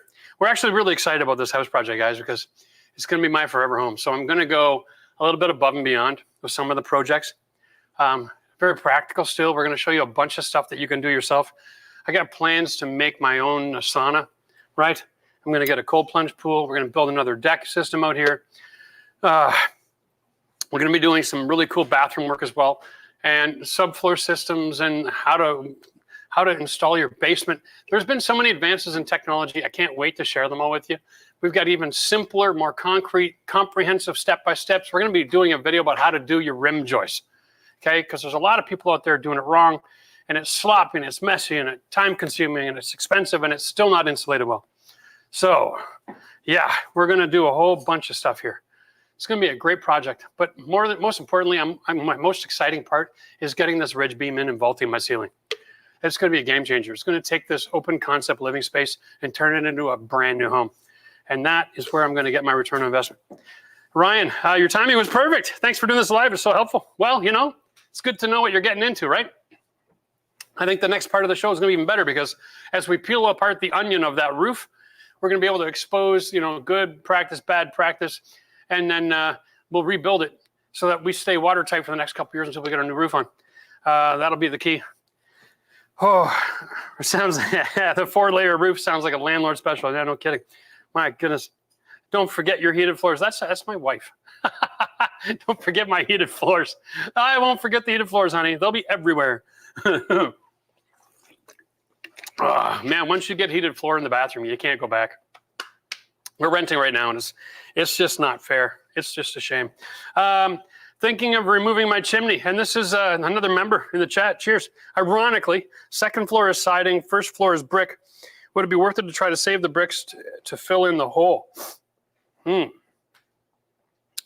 That's a really tricky situation. So if you have a brick chimney that's the same as your brick wall, and you're trying to maintain that facade, what you're going to find is that when you take this apart, the mortar really just falls right off the brick. So it's actually easy to do the demo, salvage the brick, and then re-brick the side of the house if it needs to be done that way. If you wanted to save it, you could. You just got to be able to take the last couple courses and cut some bricks and angle it in, and then build out the roof to cover it. You know, if your roof covers the whole thing, maybe. But a lot of chimneys that cut into the side of the roof, they're not encapsulated by the roof extension. And you can always send me a picture in the Discord, and I'll take a look at it, and I can make some better suggestions for you about processes and what you can do. Because you can also have the chimney come up and then slant back into the building, and then put a stone cap on it that way. It's a much older style. Back in the old days when they used to make big churches and stuff, they would do that. They'd make stone pillars that were contrary to the wall, and they would act like supports. And then when you got up to a certain height, they would just put a cap on it. And so you could get away with that look. It'd probably look very intentional. Derek is in Michigan. He's building front steps and a small deck porch for a manufactured home. Size is 5 by 10. Ah, yes, you were in the chat earlier. Are joists and screw with structural screws enough? Yeah, that'll be fine. We can work that just fine. All right, boys. Eric, What's up? just curious, man, how many people are in the show right now? 450. Okay. Let's get some fresh questions because we've already answered Derek's question before. Oh, we're giving some. Yeah. My bad. No worries. Starring questions. You've got some stuff. You got a list going, eh? This is more of a discussion. Okay. Speaking of plumping in, I'm following another video blog from Oregon. And can you believe that we are quoted 45,000 Canadian for the permit because the city makes you pay for the road and waste service? Yeah, you're plumbing in. Yeah, I got it. Plumping. That's fine. I'm not surprised. In a lot of cases, if you want to bring the services from the city to your house, you can share the cost of that with the whole street. But if you're the only guy doing it, you're the only guy paying. And you should know, in a perfect world, you should have the rights to it too. So if anybody else wants to tie in, you can charge them to tie into your system that you paid for. But we'll see how that works. That's extreme. Well, I would stay on well and septic then if that was my house. Your house has plaster and lath. Should you replace it in patches as I add things or take it all down at once? Wow, that all depends on how long you want to live in the dirt. You know, like honestly, it is a really dirty business, and it is the kind of dirt that you need to clean out of your duct system, and it's really hard to contain so it doesn't get in your duct system. So you're going to find is if you do a little bit at a time, you're going to have to change your filter like every few days on your furnace, and then when you're going to have to clean your ductwork system before you can really turn that thing on again for the heat. So it's so messy. I would just be like, I'd one and done. I would peel the onion back right to the studs, get all of the lath and plaster out, and I would get the entire project demoed to that point because it serves no benefit to have the wall in the house. And having that much dirt lying around over and over and over again, you'll just be living in it forever, and it's going to have a cost on your lungs and your health. So get it done, get it cleaned up, clean up your HVAC system, and then move forward. You're heading up. Okay. Oh, I'll be up in 2, yeah. Just rope up and check the thickness of the plywood out there, Matt, on the roof, and make sure that it matches the stuff that I got in the garage. Okay. If not, we got a patch with the stuff in the back corner over here. Okay. All right. Oh, and Creative Life, another member in the chat, you've attended a Schluter training at Floor and Decor last weekend. Right on. Good for you. It was great. Between you and the hands-on experience, I think I'm more comfortable and ready to start the bathroom. Yeah, you know, if you get a chance to take that Schluter course, do it. Because there's so much theory that you learn about the product and about the tile industry in general. It'll just make you smarter, right? And then when you're using the product, you'll understand why you're doing what you're doing, and you'll be able to resist the temptation to be creative because you don't want to step outside of the system or the system will fail, all right? It's very, very specific. So you make sure you follow the rules of that game. All right, very cool. Hey, Jeff, in Ontario for a newer construction home, is there an easy way to find property spikes without paying $1,000+ for a surveyor? Oh, if they even have them out. You would be surprised how many properties are surveyed and marked, but they don't have any spikes on the ground anymore. Man, oh man. I would say that every property that has a survey done should already have an aerial view. And it should already have like a picture from space about your dirt. I would check for that. Oh, I don't think there's any technology for GPS in the spikes or anything like that going on quite yet. We haven't got that advanced. So you might have to go for a walk in the bush. All right. Good luck with that. And if you go for a walk in the bush to find your spikes, just bring a can of paint and you can mark the tree near the spike so it's easier to find the next time. And worst comes to worst, I know it's kind of like a little too late for that, but if you can get out in like late March before all of the foliage grows back, then you'll find it. Right now, the overgrowth in the underbush is so bad, I don't even know if you'd find a spike unless you tripped over it. Jeff wants to know, we were able to take our 30-year-old bathroom and remodel them into spa-level resort bathroom from watching your videos. $3,000 a bathroom. Good for you. Way to go, dude. Like, you just probably saved 22 grand. And you earned probably about 18 to 20 in value in your home, depending where you live. But my goodness, if you lived in my area, you just earned a $20,000 value in your house. Good for you. Proper Builds, hello, thank you for what you're doing. My pleasure. We're kind of digging the live. And if you like us going live and sharing the process so you can see the challenges and get a little more confidence about what kind of tasks you're going to be taking on, then by all means, let us know in the comment section and let us know what kind of projects you'd want to see us do live. Remember, we've got to do the framing. We've got to do the drywall. We've got to do the flooring. We've got to do the bathrooms.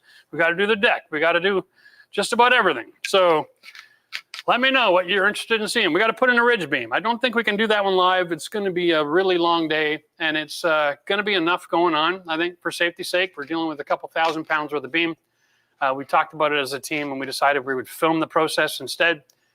There's a certain amount of brain power that's necessary for us to be able to be live and think and share and be relevant and hopefully be useful. And I don't want to be distracted when I've got my kid up on a ladder with 1,000 pounds above his head.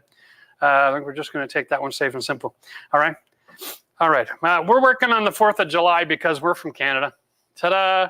And if you weren't aware of that, it's our holiday was on the 1st. So this is just another work day for us. And then we got another member in the house replacing a vent register for a toe kick that the previous owner made. Not a non-standard size, so the existing register is cut to fit. What's the easiest tool to cut one cleanly? Multi-tool, snips, grinder, etc. Well, you know, if you're replacing the vent register for a toe cook, yeah, non-standard size, I would adjust the non-standard size of the toe kick because you can get a 2.5 by 12 or a 3 by 10. Now, the 2.5 by 12 is really good for toe kicks, so I would use the multi-tool and adjust the toe kick size to fit the register vent, not the other way around. Because the toe kick will be made of wood, and that's easier to mess with than a metal register vent. My lips aren't working today. Big surprise? All right. All right. And the last question, all about canines. Jeff, is there a deck system where I don't have to screw through the boards to the joist? Yes. You can buy a board that has a C-shaped groove on the side. Okay, and then there are special clips that go in that groove, and the screw goes through the clip to the joist, and not through the surface material. Okay, and that'll hold everything in place through compression instead of by fastening it with a fastener. So that works. Think of Trex, okay, but they also make. You can also get wood milled in the same manner. Okay, so if you want, you can investigate that. Do a Google search, see if there's anyone in your area that is selling grooved lumber for decks. All right. Cheers, and I better clean that. I can't see a thing out with those glasses. Safety glasses you can't see out of aren't very safe. Well, I just made that worse. Okay. Here we go. All right, good. Time to get back on the roof. We're going to open this bad boy up. Time to do some patch and repair. I'm sorry, Eric, did you have one more question you wanted to grab me there? No, that was it. All right, cool.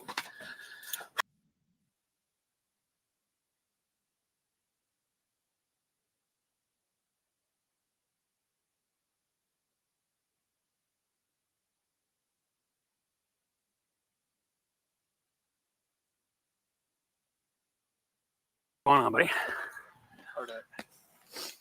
Oh, I left it downstairs. Yeah. Thank you. Okay, so with the step flashing is already in play. Yeah, so we got some type of metal here going under the shingles. Okay. We got your silver step flashing. Yep. And then Can I get a reset on your camera? I think that thing happened again where the translator froze. No, I fixed it. It was my sweat dripping onto the screen. It changed the frame rate. Nice. All right. Oh, Well, no, never mind.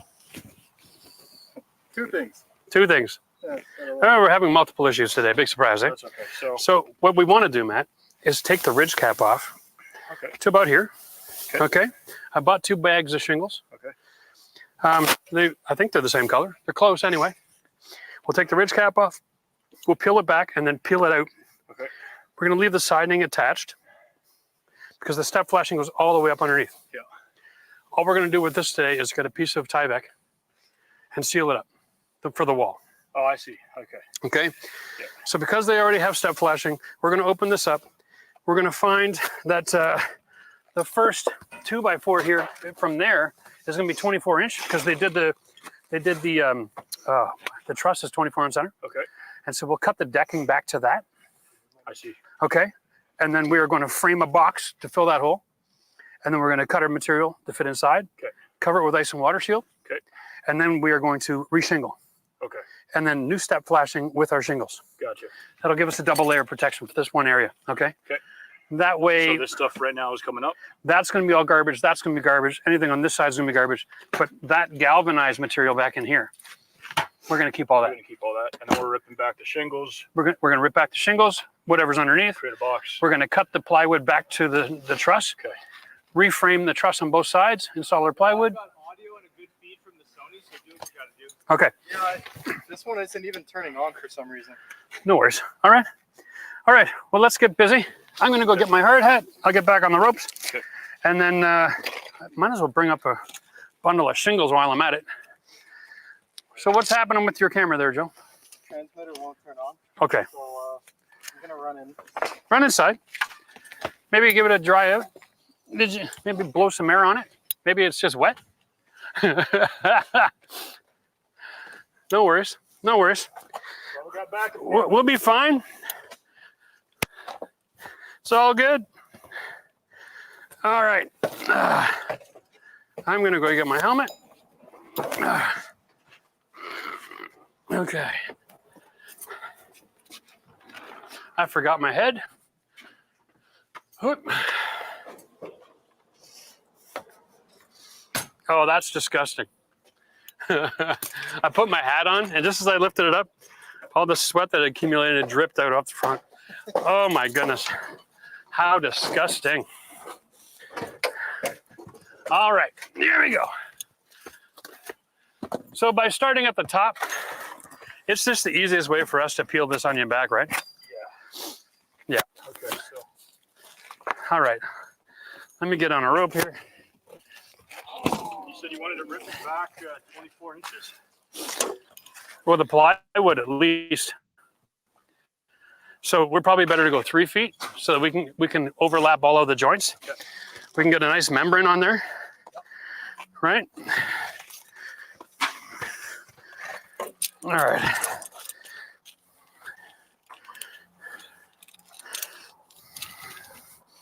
And then you want the ripping towels all ripped up too, yeah? Yes. We're going to peel the shingles back until we are at Shingles, yeah. just the decking.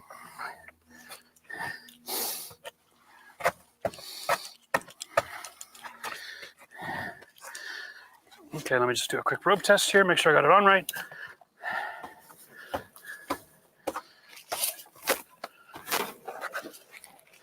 I think I'm on backwards. That's not going to be doing any good, is it?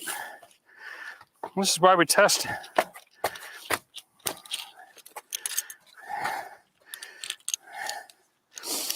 Yeah, I was definitely on backwards, man. If there's any roofers watching this, Yeah. you know, what's the best way to take this stuff up? You know, I've never done it before. Oh, well, there's 400 nails right now, first of all. So from the top down, there we go. That's all I know. Now, they usually use like a pry bar. Just look at all these nails, right? And these come out of the automated guns. They're just 1.25 inch nails. Okay. So we peel the nails. Yeah. Just come from underneath.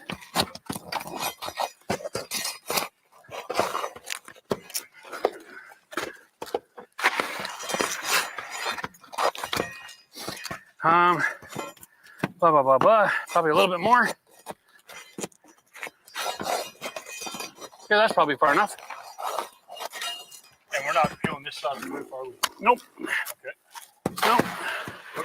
Whatever's going on there is fine. Or it was.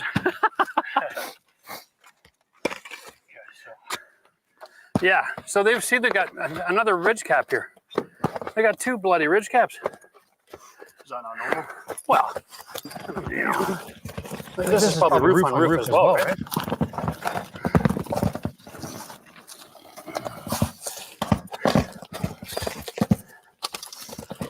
Okay, here we go.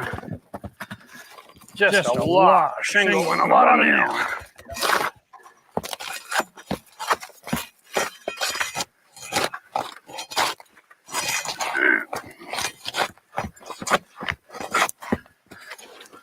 There we go.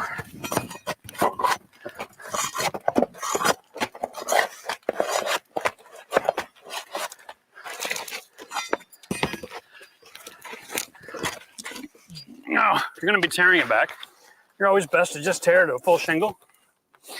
Okay. Great. And then we'll figure out the math for putting this all back together afterwards. Even if we get to a point today, Matt, where we realize I don't have enough shingles to close this all back up, the ice and water shield is enough for one day. We can get a couple of weeks out of that without any problem. The goal is to get the ice and water on first with the right flashing. And then we'll do as much of the re-roofing as we can. Okay, here's where it gets interesting.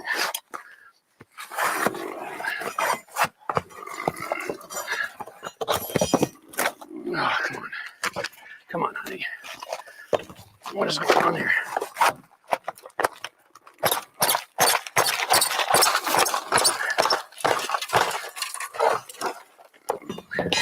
So many layers. What is going on? Where's our next? Right here. I think our biggest problem is just the caulking that's going on here. Yeah, without a doubt. Got to get that caulking out of the way. Help yourself. Yep.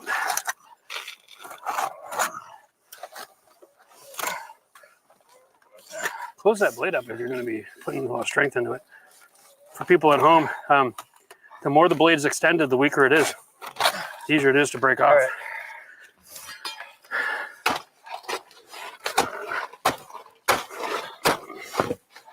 What in the heck? One layer at a time here.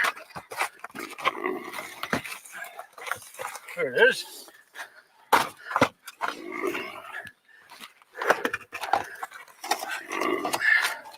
Just layer after layer after layer. Okay.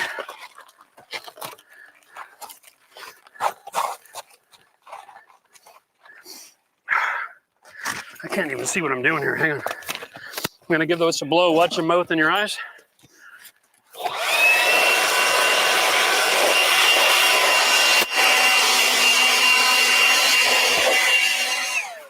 That machine is worth its weight in gold in that scenario. Look at that. Now we can see what we're doing. Okay. So this metal flashing goes under.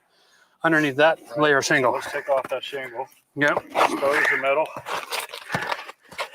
That's it. There's also a huge bit And there's also 8,000 nails in this little transition area, right? Yeah, this is a great time. Okay. We just said okay at the same time. It happens.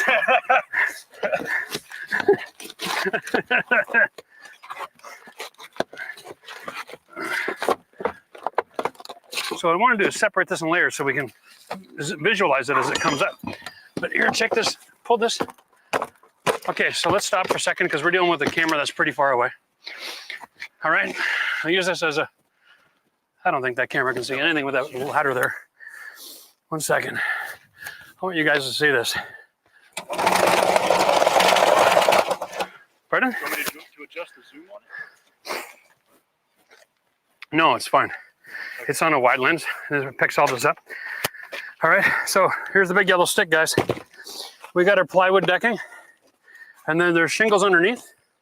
And then this metal flashing is actually attached, like it's 6 inches here, but it's a foot this way. It goes all the way up over the top of the ridge. So, wow.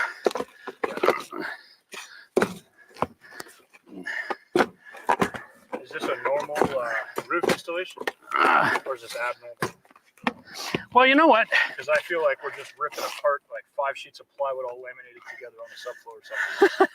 Hilty to the ground. Kind of like that, but what they've got going on here is without a proper membrane technology, you can see they're just going with tar paper underneath. Okay, so you've got tar paper, you've got this metal flashing with this ledge, and that's designed to install with compression that should be able to be sealed. And then they got this flashing over top of it. Everything's layer over layer over layer. It's water diversion. Right. So you get 2 kinds of water on the roof, rain and melting snow and ice. And so because the sun is on the other side of the building, this only ever gets indirect daylight in the wintertime. So it doesn't really melt that fast. Okay. Okay, so when it starts to get a little warmer, it'll get 1 or 2 degrees outside. This will start to melt and it'll just turn into a great big ice dam. And so ice will crawl up underneath. So having this over top of the peak is actually pretty smart. This is actually an impressive little display.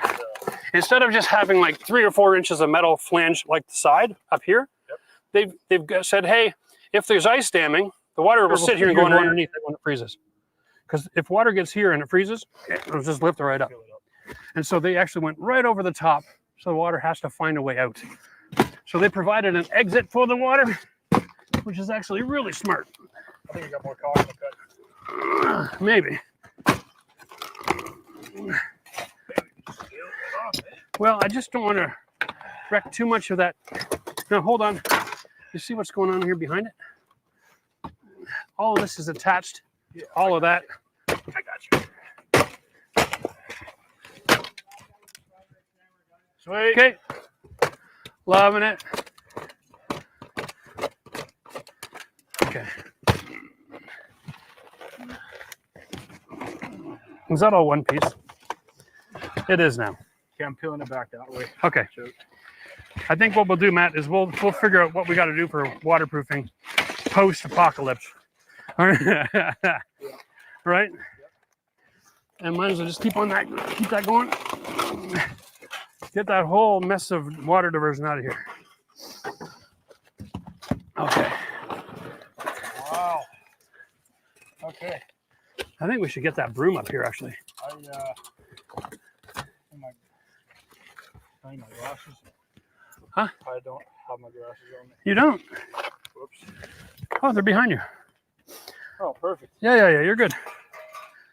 Okay. Okay, so next step. How about you get a broom? Get the green broom. It's in the garage underneath us. Okay. And we can we'll do a proper clean of the roof here. Get set up with another camera. And then... Joe's going to get the other camera going. I'm going to have to send you up here. Okay. Do the same thing here. Peel back the roof. Fun. And I'll continue to peel back here. And then we'll get the saw out. All right. Do a little bit of framing. I'll grab the broom for you. Yeah, one step at a time here.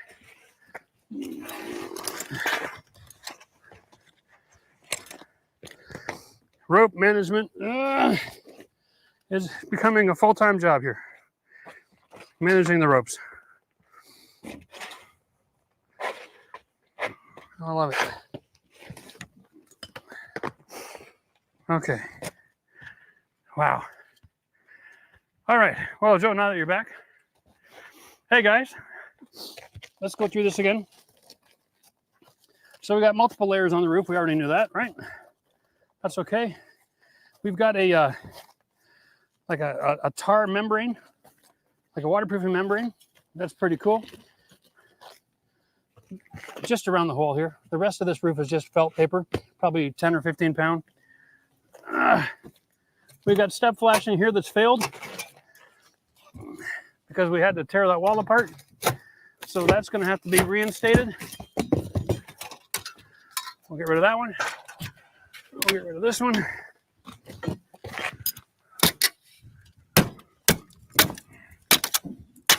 Okay. So the goal here now is going to be to get this winterized. Okay. So what I'm going to do is I'm going to keep peeling back a space to the plywood so that we can reframe the hole in the roof, add plywood, and then we'll re-shingle, introducing new step flashing. And in front of that step flashing, we're going to actually just install some Tyvek, and then we'll Tyvek tape it to the aluminum and have the Tyvek come right out onto the roof about 1.5 feet or so. And that'll get us what we need to get through the winter. Like I said, the sun is on the other side of the building through the winter. Doesn't get direct sun, so the ice damming will be minimal here. As long as we have a good water diversion system and some step flashing in place, whatever water gets trapped in here in the spring when things start to warm up, if it freezes, it's not going to cause us any issue. And then we're ready to move forward downstairs. So really right now it's just about finish the demo, clean the deck, get these myriad of nails out of here. We'll go start all over again.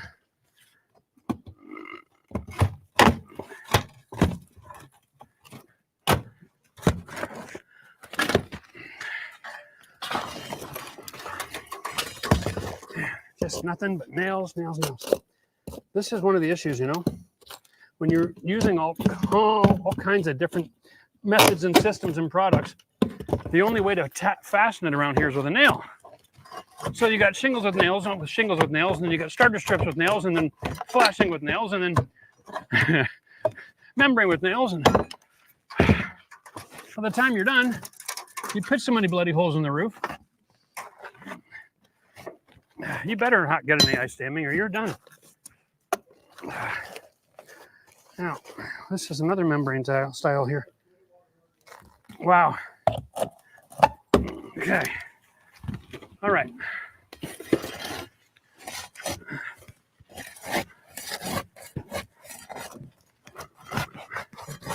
So I'm going to just come across underneath here, find the end of the shingle.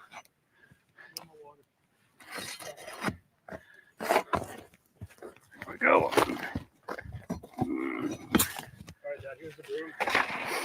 Okay. You want to clean all this off? I just want that clean and safe at this point. Okay.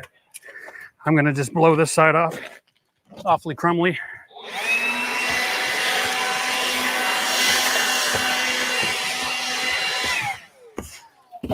Okay. Yes, sir.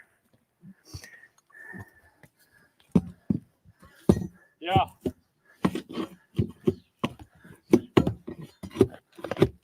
Oh, this is going to prove to be useless with that. One more.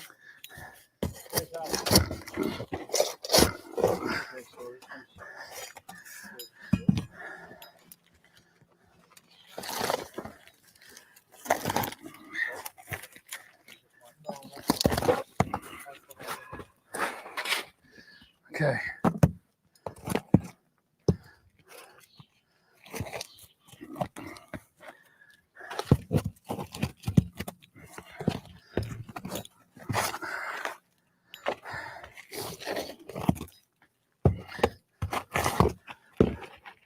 So you're patching a little bit of a hole, but it takes a whole lot of space to get that done because we have these shingles that have to be stepped in place in order to have any waterproofing. So this one has to come off. This one has to come off. I can't get any waterproofing in around here. I got to go one more run. So you can see here, Matt, I'm going to have to come all the way down to this row of shingles, which finishes here, actually. That's not that bad. There we go. That's as far as I got to take it.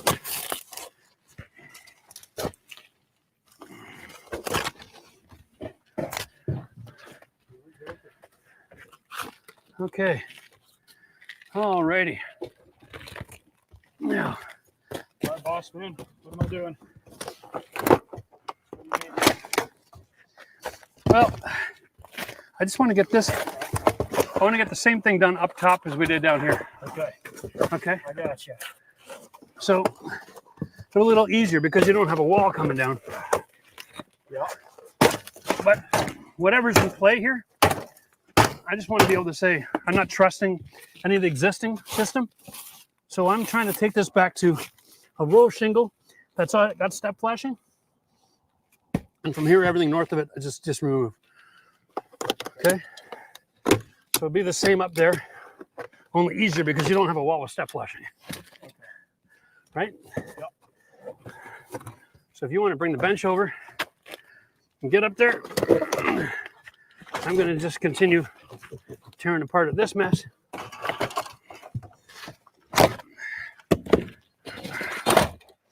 Oh, you're on my hammer. Okay. There we go. There's that nail.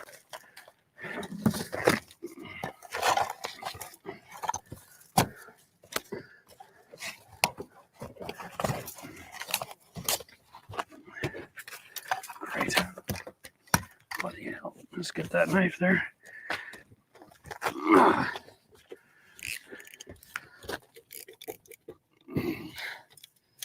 Oh, come on. Have you ever had that happen? You get the tip of your knife twisted and bent. Your blade won't come out. There we go.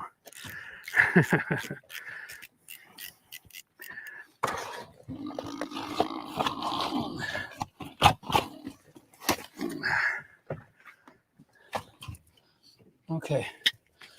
So there's my original step flashing, and there's my new step flashing. I'm going to start from here. There. That's where I'm starting from. Okay. So I just want to clean this up so I've got a nice surface to work with. I'm going to take my saw and cut over until we find the next joist. And then we're going to laminate a 2x4 box inside of there to hold our new plywood. I got plenty of this stuff laying around. I am going to keep this handy though for now, just in case. Okay. Wow. All right. There we go. All right. I'm just going to move the ladder here for a second, Matt. I'm going to finish prepping my space here. Okay.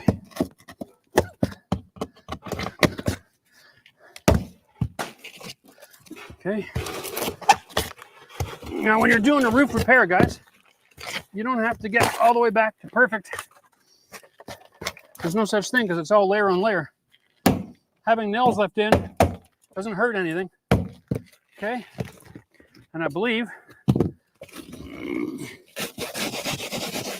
there's my left truss line right there. Good. Okay. So as long as everything here is flat, I can cover it with my ice and water. I'm good.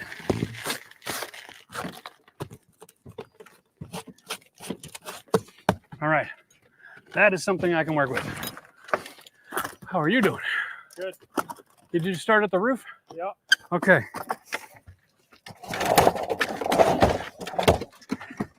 See if I can get up here and be of useful. Yeah. Okay. So even the soffit here has to change out in.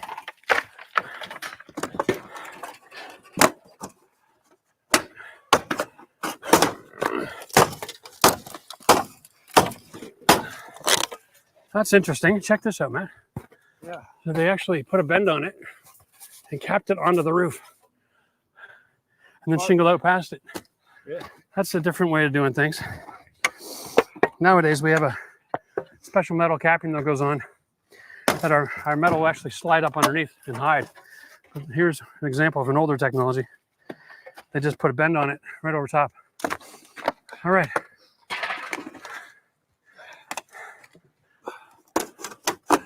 We're gonna want that gone too.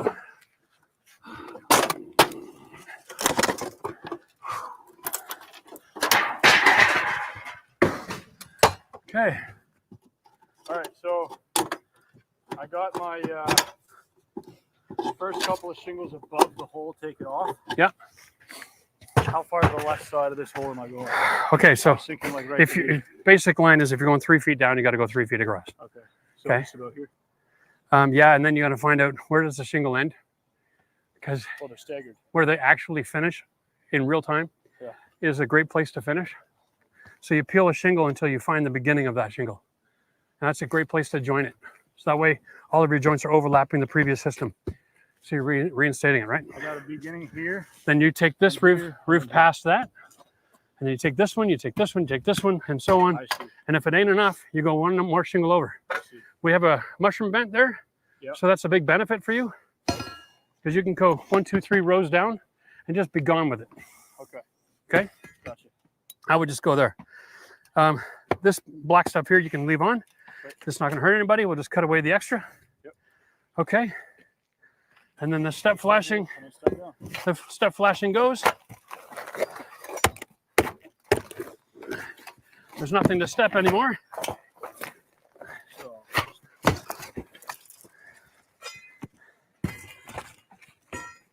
Which one of these are you attached to? And which one is restricting you? There you go. Throw a little more rope on your line if you want. Yeah, that feels much better now.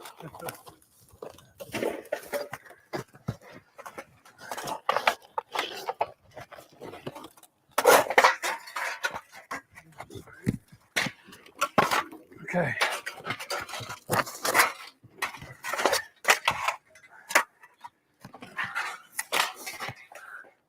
There you go. Now the nails, don't worry about it. Pound them in. Okay. Nails in a roof underneath another layment. They don't pop. They're not going to be an issue. Okay. Yeah. What we want is to make sure that we're clean. We can see the plywood.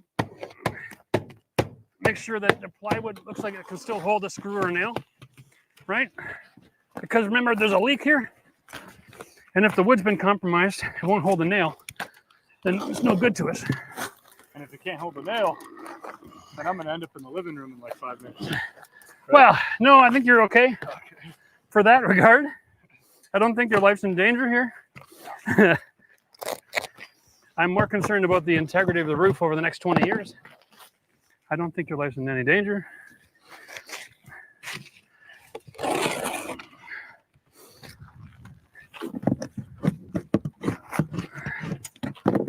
So we don't want to, do we have to peel off? No, sir. Leave it. Okay, so then what's the next step here? This doesn't provide us any value or deterrent. Okay. Because we're going to go ice and water over the whole thing. Okay. Gotcha. So we just want So I just want to clean this up enough that I can get rid of this extra membrane here, expose the wood, make sure that I see that it's in good working order. Okay. Because like right now, that's holding a nail just fine. Right? Well, it is what it is. So we rip this one up. Yeah. Well, hold on. You want to be careful you don't go too crazy with this. I think this is actually salvageable. Okay. Our new membrane we'll put down underneath here, right? And up here. So just cut off the excess so that we can work without that being in the way. Because right now, if we're smart, we'll take a piece of 2x4 in behind here, and in behind here, right? Yeah. Screw through the face, laminate together, add the little block here, right? And then add another block here, cut a little square, stick it on. Nice and easy. Cool. And are we the same thing here, 1/2 ply? Oh, that's 7/16. Okay, so that's what I bought. Yeah. That's the one that's in the garage right now on the floor. Yep. So we'll bring one of those up. So next step, cut our blocks, cut the plywood, put the membrane down. Yeah, so we have the saw up here. We'll say battery and cordless. Okay. Bring a sheet of the sheet good up. Yep. Bring a couple of 2x4s up. Let's reframe. And then when we're done reframing both of these blocks, then we'll take all that out of here, and then we'll bring up the membrane. And then when we're done with the membrane, then we'll bring up the shingles and we'll... Okay, so how about, can we just give me like a bunch of measurements? I'd rather just cut like the 1x2 foot plywood down there. Yeah, well, without a doubt. Bring up a whole sheet. Okay, so you can take the saw with you. It's right over there. Okay. All right. Yeah, let me just go get a measuring tape and I'll hook you up. I got one on me. Well, aren't you handy? Yep. All right. And again, we're looking Okay, so we go inside that hole, right? So it's exactly, like we're patching the floor. it's exactly 18. Okay, Exactly so like we're 17. patching the floor. So go 17 3/4. Okay. Make sure, measure both sides, make sure they cut it square. here to here. We'll go 12 and a half. And then up top, we'll go 12 and a quarter. 12 and a quarter, 12 and a quarter. 12 and a half, 17 and a half. And then I also want to get this measurement on the outside. 18 is perfect, 18 perfect. So go 17 3/4 by 12 and a quarter. Okay. Okay. 17 quarter, 12 and a quarter. Yeah. You can cut that plywood. And the other one you can cut 2 by 2. All right. 2 foot by 2 foot. 2 foot by 2 foot, and then we'll trim it up here because we're gonna cut the hole and experiment. Okay. All right. Yep. So you do that. I'll do some housekeeping. Okay. Yeah, dude. A hydration. What time is it, Chris? 107. Okay. So we got 2 hours left. This is going to take us an hour, I think. Hopefully. Yeah. And then once we're closed up, you get to go inside and tear out the rest of the chimney while I'll jump in the chat. All right. Did you want to take a break? Anybody? Are you feeling okay? Grab some water or something. Yeah, yeah. Okay. Let's do that. All right. So Matt, you're off? Yeah. Yeah. Just aim for my hand. Oh. What are you? You're like a Japanese throwing star there. What the hell? Did you see that? Okay. All right. More Tom Brady, less Troy Aikman. And for everybody who knows what I just said, yeah, I'm definitely hating on Aikman. All right. We still got him. I'm good. There you go, Joe. No. Doesn't matter. Wet is wet.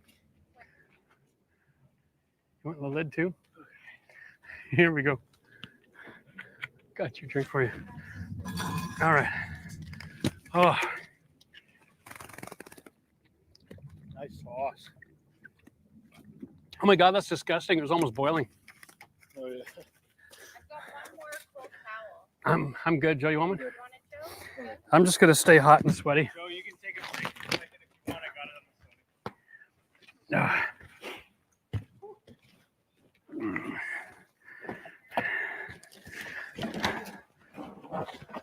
Hey, Matt, can you take a look at my rope here? Why am I?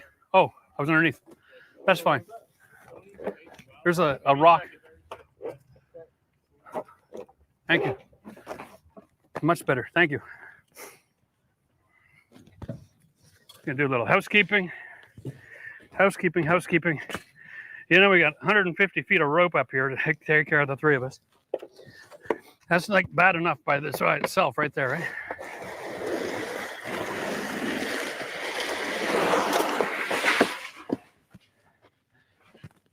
All right.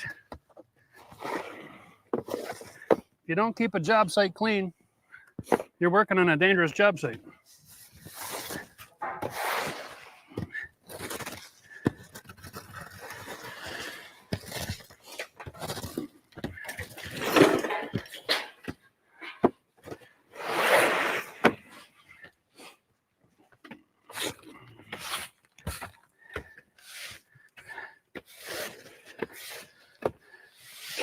So this plywood is actually screwed to the roof. Just a couple of screws. And I have a special roofing caulking that I'm going to use when I pull it up to seal the holes. And it's very effective. We only put 2 screws at the top of each sheet because I don't want to ever penetrate the roof deck within 4 feet of the edge of the roof, because that's where we get our most ice and water damage in our climate. And so if I'm going to get ice, I don't want to ever put a screw there. I don't want to trust a sealant against ice. You'll always lose that battle. But a little bit of sealant where I'm going to have a little bit of snow and rain, it can handle that, no problem. All right, let's get this out of here.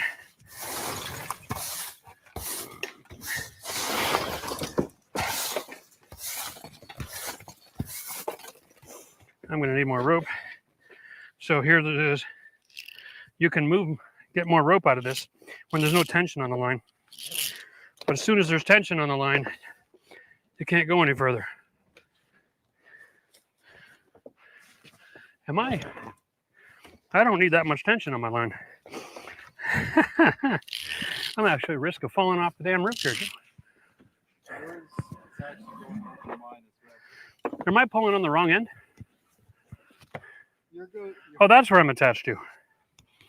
I'm going the wrong way on this.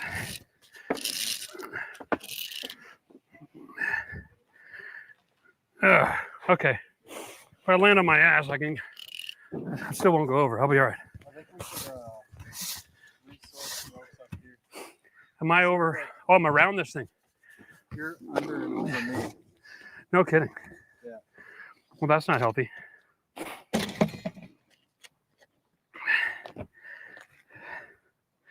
Bloody ropes.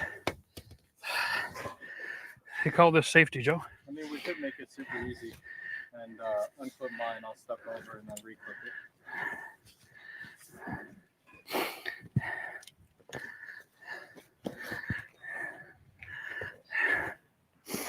It's okay, Joe. I got this. Ah. All right.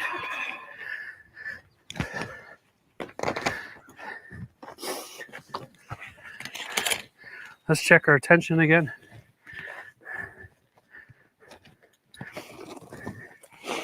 Yeah, I'm going too far.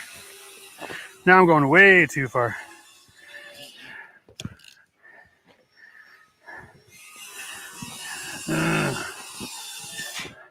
That's perfect. That's perfect. All right. Place your bets. Do I end up on my ass?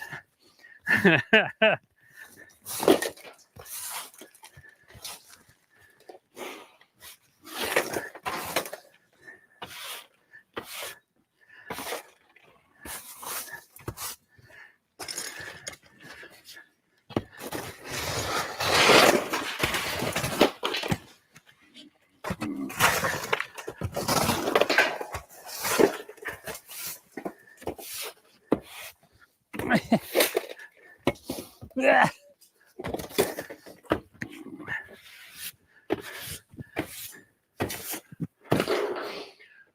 All right. That's relatively clean in that direction.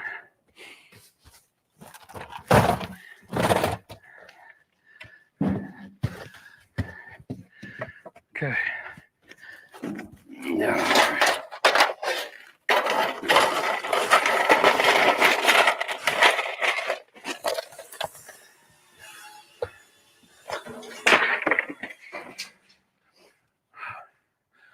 Okay.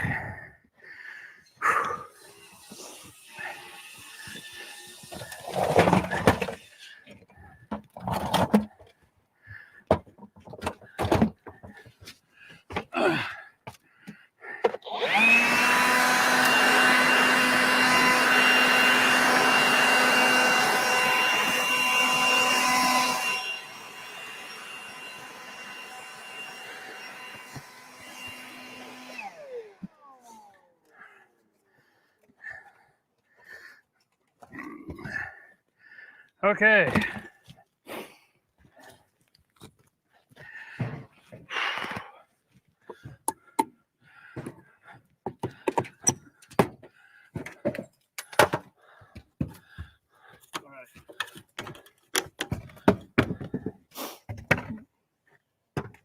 All right, grab two 2x4s.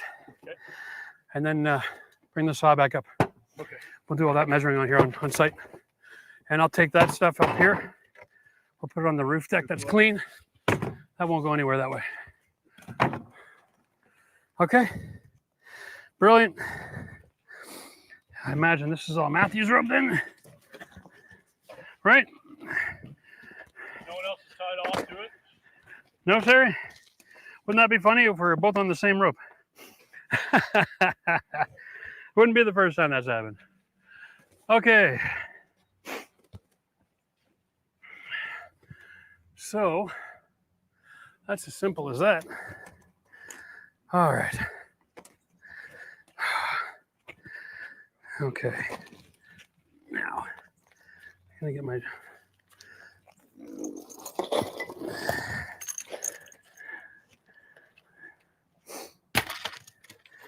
All right. Beautiful. I haven't overused that yet. That's good. Okay. Now, we got tape measures and knives and staple guns, staples, markers. There's my knife. Okay. So while he's down to get the lumber, I'm going to take some measurements.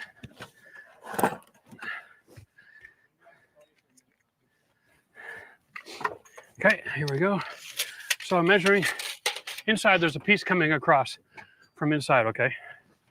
And I'm going to take that measurement. I'm going to get a 24-inch. And then I'm going to put a fascia on here. Short side to short side. 18. Okay, you got the saw? Okay. No worries. You here, Eric? What? It's on the Sony for now. Oh, okay. All right. All right, so we're at that point, guys. We're going to just reframe the roof. I've got blocking going in behind the 2x4 fascia. That'll become our structure. And then I'm going to put a piece of wood to fill the gap, just for the point of giving some integrity there when I put my new piece of soffit on. Okay.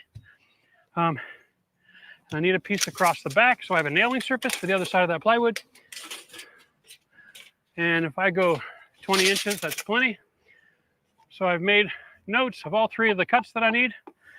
That'll be efficient. Boom, boom, boom. Okay. There we are. We're just going to install all of that with screws. All right. Here we go, Matt. I got your numbers. I got a 24, a 20, and an 18, okay? 24, 20, and 18. Yes, sir. Put that there.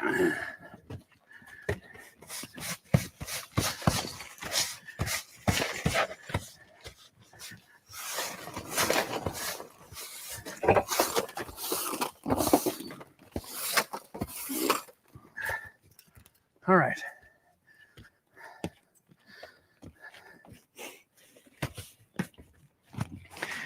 Okay. Too hot to wear the pouches today, but it's still nice to have your tools organized, right? Whew. All right. There we go. 24, 12, 18. 24, 20, 18. 24, 20, 18. Yeah, I wrote down. I'll trust what I wrote before my memory today. Probably a good idea. Yeah, right? Yeah. All right. Just tell me what you got when you throw it at me and I'll stick it in. I'll take the 21st, actually, if you can. 21st? Yeah. Yeah, that'll be a lot easier to screw that back piece on.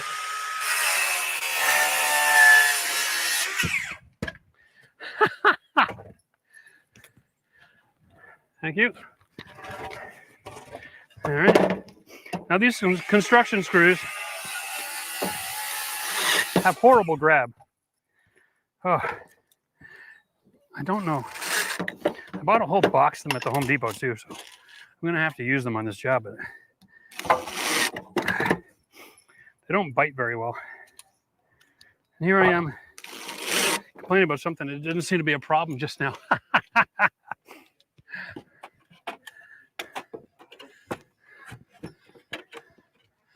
Come on, honey.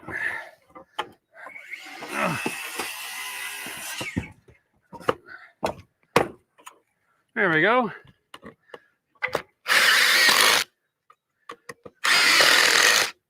So for structure, 4 screws holding this piece of wood on. It's 320 pounds that it'll carry. All right, that's plenty. I don't know too many roofers who got 320 pounds on one leg. We should be safe. I think I know. All right. Long one. Long one. Yep. 24. Thank you. Yep. You know a 300-pound roofer?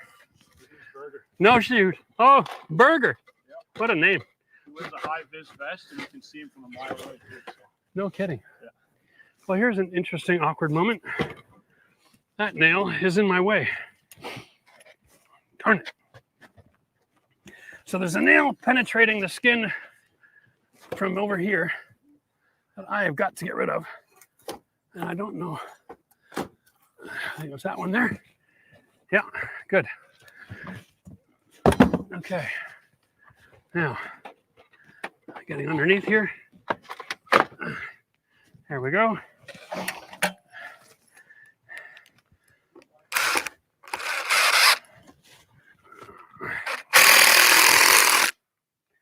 Figured, eh? That's old and dry.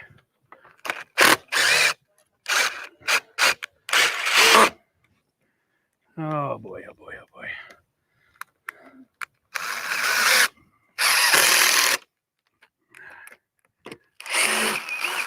The wood splits, it's not holding anything. Remove the screw and find a different alternative here. That's the whole grab problem I was talking about. There we go. Okay. And then this one, I'm going to go right through the whole soffit. The fascia here. Don't care. That is not going to be a problem. We're going to be capping this again anyway.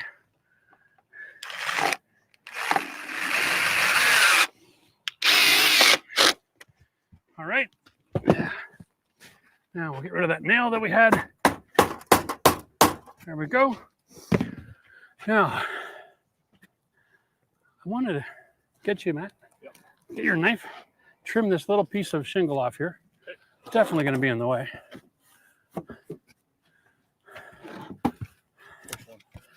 This little... Yeah. Okay. It's like a starter strip. It's actually quite thick. All right. And then we're going to go like this. Brilliant. Now, you got your nail gun up here? Yes, we should. We should. I thought we had it. Oh, it's on the deck. Is it? Yep. Okay. Let's get that. We're going to switch over to the short nails. And I'll get you to nail that down. I'm just going to run through the lower deck with the saw here. Extend our line.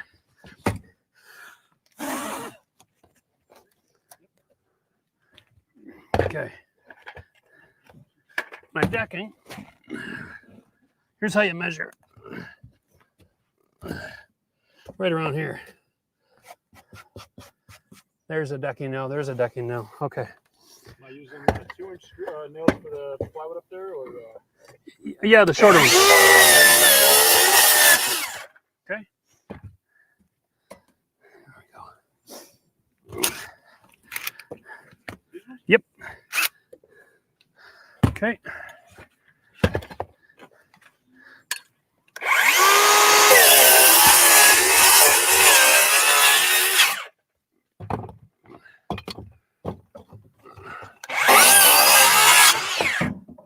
Okay, now I am an inch. I'm an inch. Take another half of it. That way I can laminate a 2x4, not cut through the nail. There we go. All right. That's all you. For that. watch yourself here? I don't want to mess with it. Yeah, I don't want that either. You have to turn the on button. Hasn't been on all day. Yeah, it gets me every time. It's the only tool I know that you have to turn the on button on. And then right at the first 1.5 of that is all laminated. There you go. Now you want to switch over to the longer nail.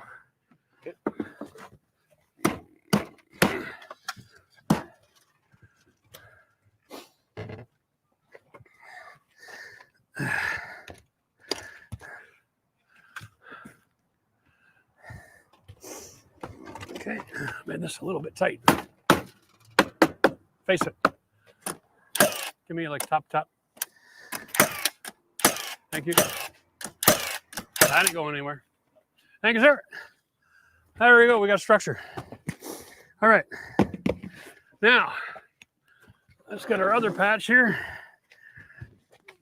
I got my black marker in my pouch. This is like the ugliest hole I think I've ever seen cut in a long time. All right, so I want to square this off. I want to get rid of that piece of mortar there. You can just hammer that out. And then I think I want to do is, for the sake of making my life easy,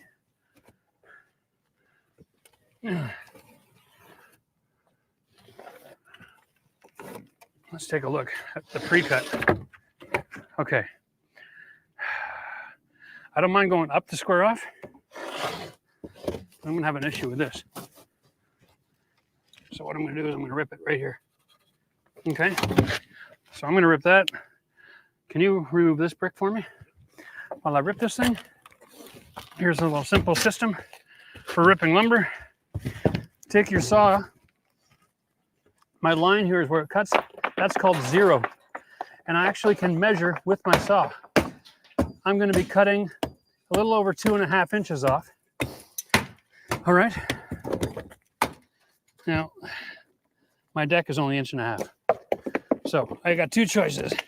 I can draw a line, or I can cut 1.5 inches just by lining up my saw with the edge of that plywood.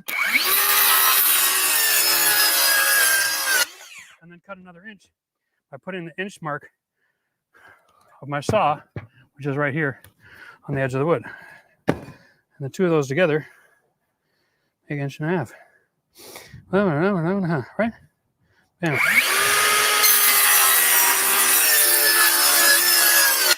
course, be smart and know where your leg is. Yeah. All right. Here we go. That fits my hole now. Nicely. All right. Can I move the bench? You know what, Matt? Forget it. I'm not going to go all the way up there. That's going to get too weak. Let me just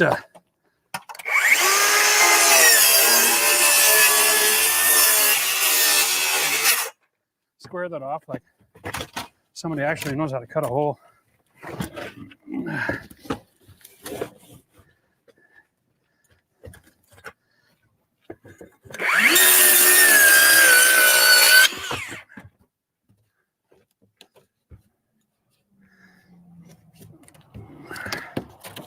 Okay. How would it?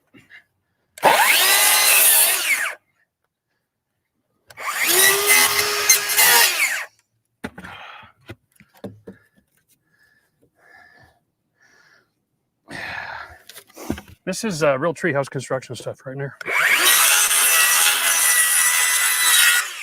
Now, the reason we don't have to be perfect with all this is because we're laminating. We're creating our own structure for this piece of wood.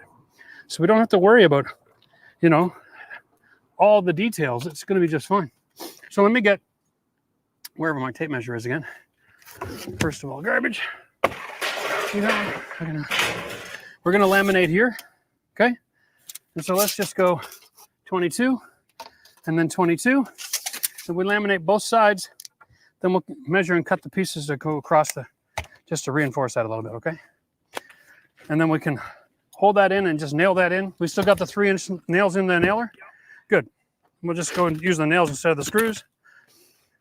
Oh, almost there. Yes, sir.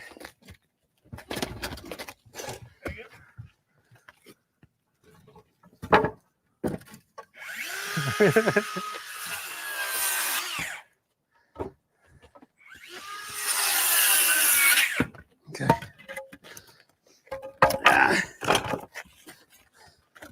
Is it still on? Yep. Okay, thank you.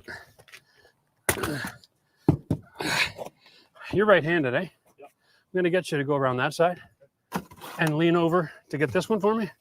I'll hold it in place. Okay.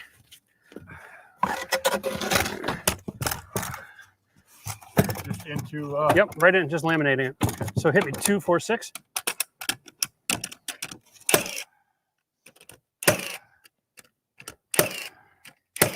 Okay.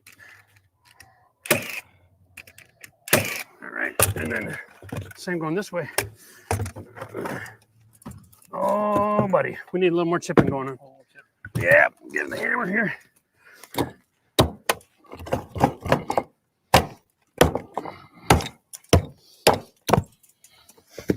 That ought to do the job.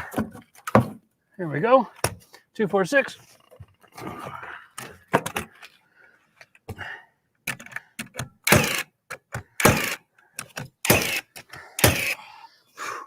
far side. Sure. Okay. Beautiful. Plywood you're standing on? Nothing here is square. It's all a little twisted, but whatever. It's roofing. Roofing's always a little twisted. 2-inch nails. Oh, right. Hang on.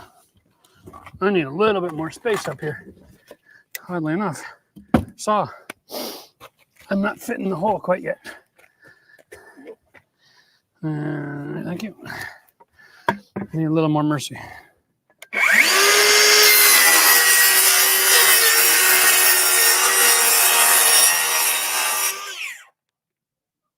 Okay. There we go. There we go. Now, because that's all nasty, maybe we'll flip that sucker over. Go in there. No, we're going to go like that. Well, then we're going to go with the way we had it. I was actually, just remember that this is going to be a little soft and loosey-goosey. All right.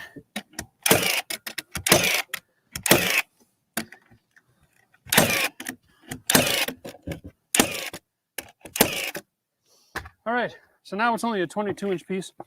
It's a little soft here, but when we get it underneath, move the rest of the chimney. The goal would be grab a couple of 2x4s, measure that gap, stick it in like blocking for extra support. Okay. When they're doing roofing, they use a metal H-clip whenever there's a gap because it's kind of thin. When I don't have any H-clips around, so we'll just hit it from the backside with a couple of 2x4s. Toenails going on upward thrust so that to pull it all nice together. Okay. All right, and then what we're going to do is we're going to call that good. Now, so we'll do lunch break, lunch now or something? You guys should eat. I'm going to get into the questions. Yeah. We're going to come back up here in a few minutes, take a little break. Okay. We'll come back and we're going to retool because we don't need any plywood. We don't need any 2x4s. We don't need any saws. We're going to come back up with the ice and water shield and with the, that's it, hammer and nails. Yeah, and we'll get this sucker closed up. All right, let's take a little break. I'm going to jump into the comment section because I had lunch before we started the show today. I've done a few of these live streams now, and I've noticed that when I have to stop and eat, A, I get tired. B, it's irritating trying to answer questions and chew with my mouth full, talking at the same time, chew with my mouth full. Did I hear that? You hear that, Joe? I just said I get tired of chewing with my mouth full. Now, that's how you know it's time to get out of the heat. Time to get out of the heat. Yep. You want water or Gatorade? I don't know, but something that wasn't laying in the sun all afternoon like these three. Okay, Joe, let's take a break, buddy. All right. Okay. Just a little granular here, so be careful, okay?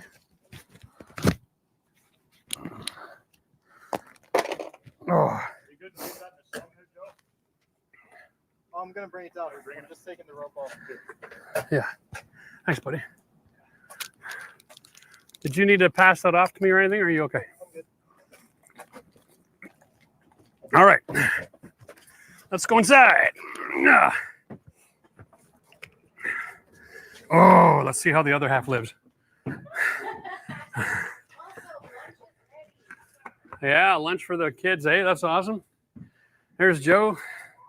He's busy getting all unsuited. Okay. Oh, here we go. Whoo. I am filthy here. Let's get the... Well, we're here. So now that we're going to take some questions, guys, feel free to jump in. Let's know. What about the hole in the wall? Yeah, great question, Joseph. We're actually going to have to cut some little pieces of 7/16 OSB and do some patching.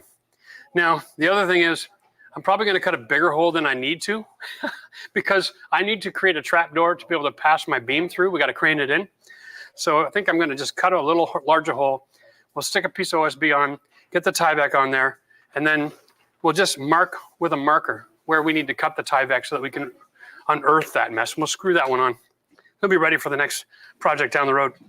But as long as our tie back is in play, we have weatherproofing, and so we're not too concerned about the integrity of that.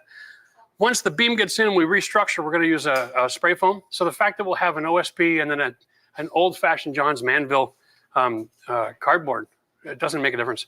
As long as there's a backing to hold the spray foam, I'm happy. All right. Oh, wow.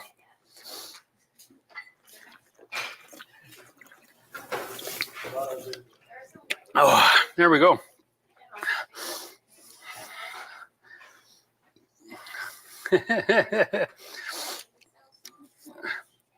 All right. All about canines. You're still on the show. That's good for you.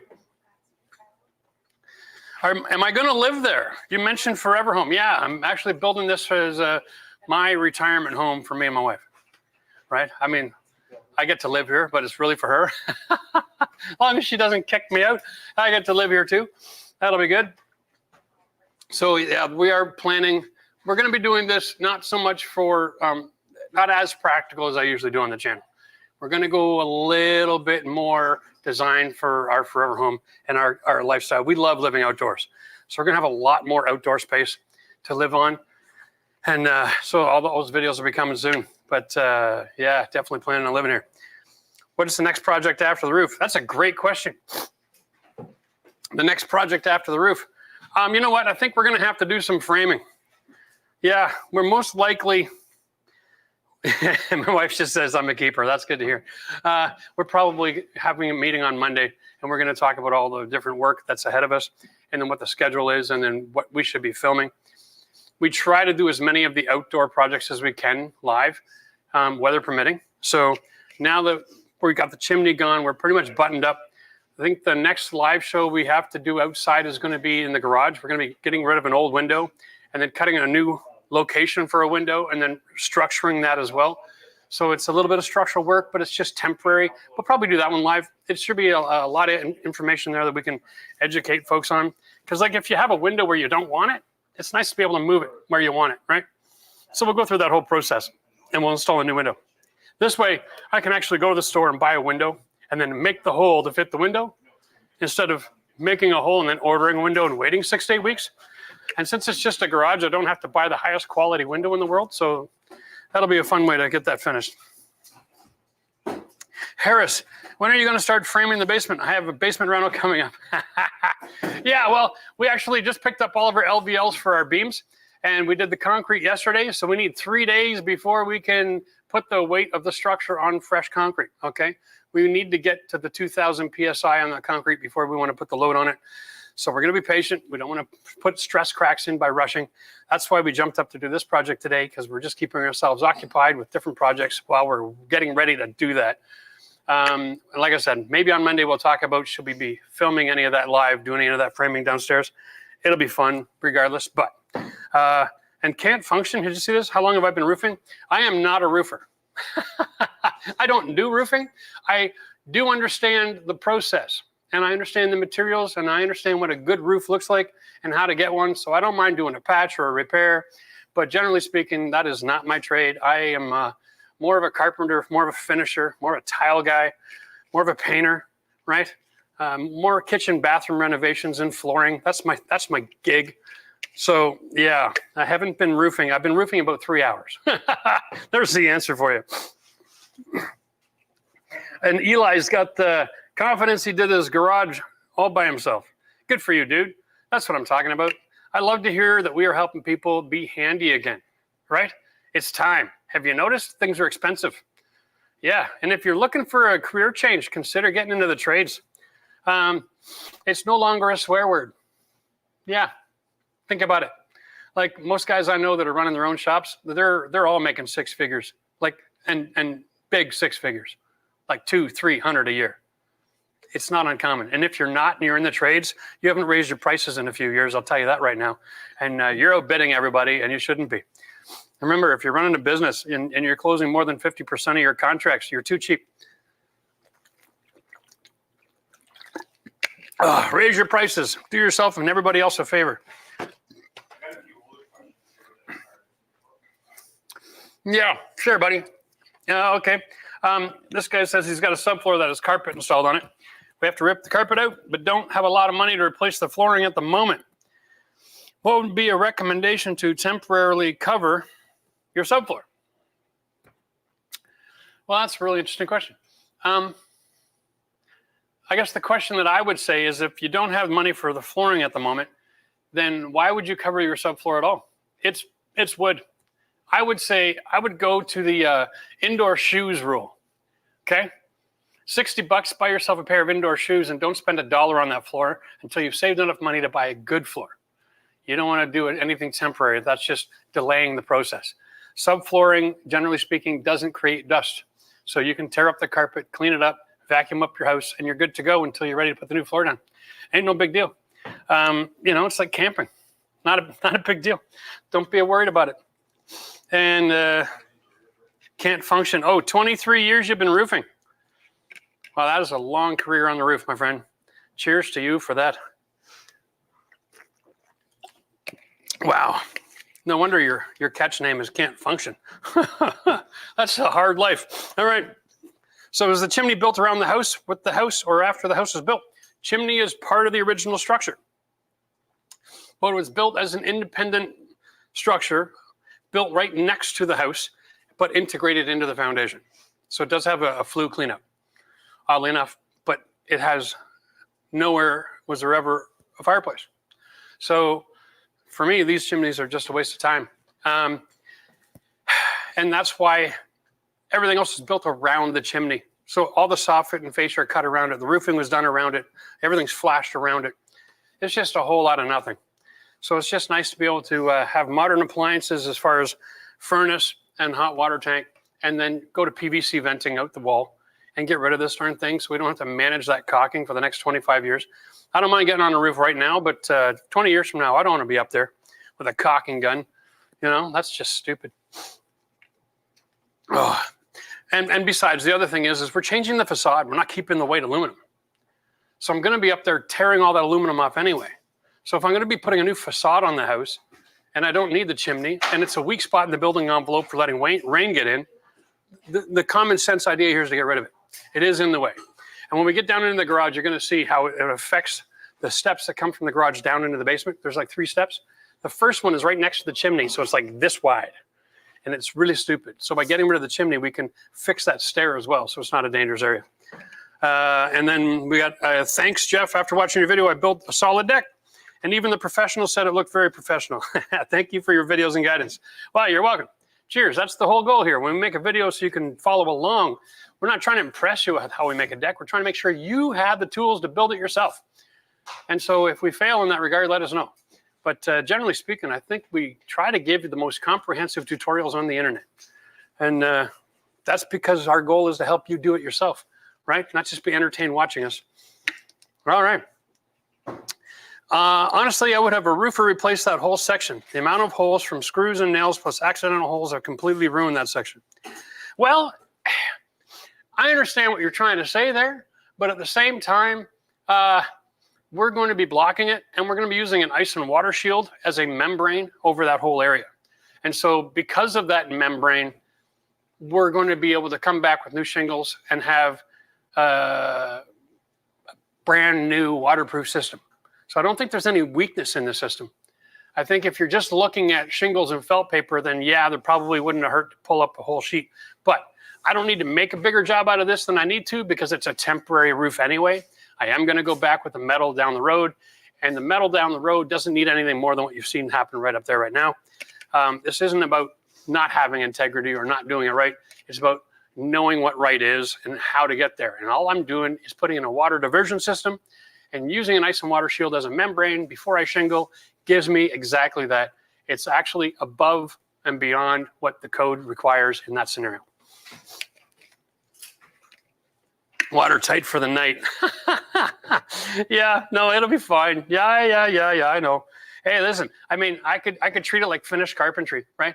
We could get up there and cut everything to a millimeter and snap chalk lines. And I don't want to be here all day long putting a patch on the roof, right? We just want to get her done. We're here to get these guys a break. We're going back out there. We're going to get it finished off. There I am. Okay. Another question. What is the cutting machine for both wood and concrete? Okay, so the wood is just a circular saw. It's a battery powered. That's no problem. And for the concrete, I'm not sure. Up here, we just used a chipper. If you're talking about in the concrete and the floor, we used a Oh my goodness, my brain is totally fried. Matthew, do you remember what that tool is called? A quick cut. Quick cut? It's called a quick cut, not a slow cut. There you go. That's what we use to cut the concrete in the basement. That's awesome. Will says he'd like to see a standing seam roof. I agree. I think that's probably the best bet in a climate where we're going to get ice, because it's the most durable, right? But again, I'm going to go to all the trade shows this winter, and we're going to see what the best products on the market are. And I think I'm going to get something that's probably on the higher end. Because I'm doing all this work myself, Will, I get to invest in a really good quality roof. And I'm going to try to have something as sexy as possible. All right. Cheers to that. Another member in the house, Straugs. Well, I can't pronounce your name. Straugs. I have a water heater with a powered vent fan. Yes. Thinking about replacing with tankless. Any idea if I need to do anything special for venting since the current system is powered less than 20-foot run? First of all, I'm going to suggest that you don't go tankless. Ooh, that's right. I'm contrary to the popular opinion, but me and my plumber both agree. We have never seen a tankless system that's efficient at delivering hot water on demand, right? Instead, what we do is we use a recirculation pump on the hot water line. So at the same time that you open the tap and the water is running to your fixture, the water is being recirculated through the line as well. And so it's always hot. So as soon as you open the faucet, boom, baby, warm water. That's what we do, okay? It makes more sense because that way you're not wasting 5 or 10 minutes of running water through your house until the hot stuff shows up. Unbelievable. I'll take it, yeah. I'd take OSB over nothing. After freeze storm of 21 in Houston, got it. I found out my home was single wall construction, just siding, water barrier, insulation, then drywall. Noise and bugs get in easily. Yeah, no kidding. There is a real lack of a necessity for an OSB or sheathing in the building code as long as your building has something to keep it from racking, okay? And so there's different ways that make that work. Sometimes I just use an angled plank, okay? It's unbelievable how many houses are built, they don't even have a sheathing, but they do that. Some places it's literally drywall, insulation, and then it's your facade. We have a neighborhood in Ottawa that was built back in the day, and it is drywall, insulation, rigid insulation, which is kind of not like a foam board like we have today. It's like a compressed fiberglass board, and then siding. So you can actually break into someone's house with a utility knife just by cutting a hole in the wall and walk right in. Unbelievable. And I'm not telling you where that neighborhood is so they can all go to sleep at night, but please, that is the worst construction ever. We're 5 minutes, and thank you guys are nuts to be up on the roof in this heat. Love the channel. Well, we're 3 hours, and we're still on the roof in this heat. So, yeah, cheers, guys. Thanks a lot for all the hard work today. We got a good team here, I'll tell you that. All right. Hey, Jeff, one of my family members, home built in the 1850s. Nice. Has the corner lath plaster wall that keeps cracking no matter how many times we repair it. What would you recommend we do?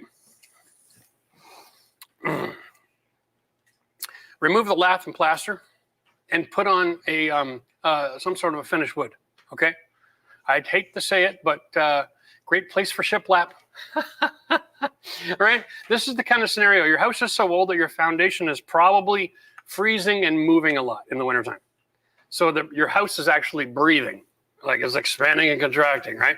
And so in order to stop the crack, you need to put a material there that can move independently of each other. So overlapping planks is a great solution. You'll never have to do maintenance again once you put that in instead of lath and plaster. All right, cheers. And then Will's, after Roger Wakefield video on tankless, unless your house is less than a decade old, you more than likely don't have a gas supply large enough to properly power a tankless on-demand water heater. Yeah, that's a possibility too. But to be honest with you, the supply that comes from the street, it's big enough. And I have a gas guy, and he can convert, and he can add lines, and he can run a new, bigger line into the house. It's actually not that difficult. They just turn off the gas, the rethread pipe. They can get in there and out of there in a couple of hours, and they're rather affordable. So, you know, but I'm not a big fan of it. I got better places to put gas in my house than on my hot water tank in that direction. Building a deck, the ledger board will have spacers to keep the pressure treater from the side of the house. Okay, should I use also use a membrane between the house side and the spacers. No, if your membrane goes all the way down your wall and then you have a spacer and then you have your ledger board attached to it, there's room for the water to divert and to run away from the building, okay? And that's all you need. So if you're gonna do the spacers, that's great. No worries. Absolutely fine. The only other thing you can do is you can put the ledger on and then have your waterproofing system go over top of the ledger. And then your ledger is encapsulated behind it. That's the other option. But the spacers work great. Alrighty. How's everybody feeling? Ready to go? Oh, yeah. All right. One more question or one or two more? Yeah, Eric, hit me a couple more times. I'm just afraid if we stand around too much longer, we're going to be ready to pass out and won't get it done. All right, you got an original to the home furnace, 1981. Condition is good. Want to add AC? Should I upgrade both furnace and AC, or could I just add AC? Okay, so here's the deal. Your furnace is the box at the bottom, and above it is the big plenum. It's just a great big piece of ductwork. And in that piece of ductwork is where they should hang your air conditioner. Don't let somebody put a tray in with a few holes punched in it. It wrecks the efficiency. And it's somewhat of an industry standard to be cheap like that. Okay, so pay attention. Walk down and make sure, say, you're hanging my AC so that all that plenum can be filled with air passing through it. It's so much more efficient. Where they hang that AC is a separate box. So in the future, if you want to change your furnace, you can. You can leave the plenum hanging with your air conditioner coil in it and change the box on the bottom independently. So they're actually two components stacked and they don't affect each other. So don't worry about how old your furnace is or how old your AC is. You can change them independently of each other in the system. And all the new furnaces are designed to fit in the same space that the old one did. And so they're very, very uniform as far as the industry standard is concerned. You should be just fine. All right? If you don't want to change your furnace for another 5 years or 10 years or until you know, you get it inspected and they red tag it, then don't. That's fine. You don't have to. But add the AC. Dear Lord, it's getting warm out there. All right. Here we go. Miranda, I love how you guys work. Like an orchestra, it's beautiful to watch. Really? That sounds, for me, it kind of feels sometimes like we're still tuning the instruments up there. But that's all right. All right, boys, let's get back to work. We're going to retool. I'm going to go grab the ice and water shield. And then we'll just get that skin done. And Matt, if you can carry the shingles up for me, that'd be awesome. They're just laying in the grass at the front of the corner by the driveway. And we should be back on the roof in just a couple of minutes, guys. Sit tight. This is going to get fun. Whew. Oh, I need my glasses. I don't know why I need glasses, but I better bring my glasses. Don't forget, you should probably finish up at 3 because you have your massage. Yes, ma'am.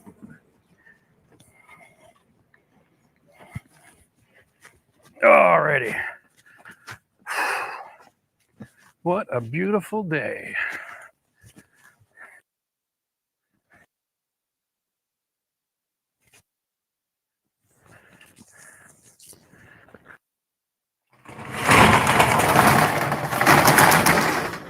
Well, that horrible sound you just heard.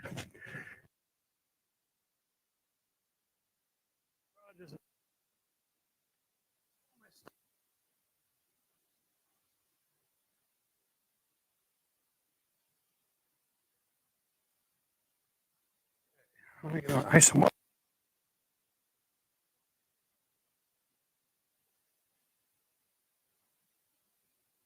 There we go.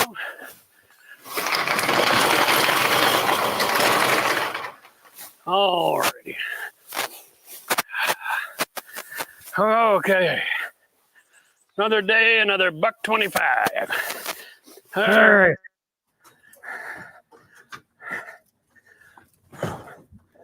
Pass. Yep.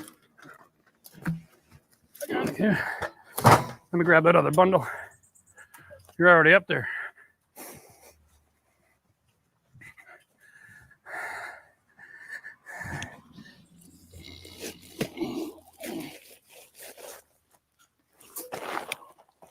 All right.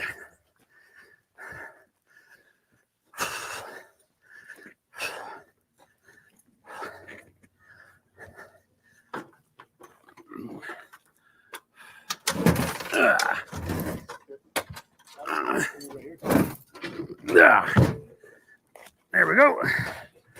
Thank you. Now, remember, Matt, the goal is to finish reinstating the roof of the house. Okay. If the roof of the garage needs to be only membrane for today, that's fine. Okay. So, Okay, I gotta get my glasses. we will start up top. All right. I'll hop up top for you. I just gotta grab my glasses. No, no problem. That's fine. Let's just clear out unnecessary tools. Here we go. Keep this space as safe as we can. We are going to need roofing nails. And then, yeah.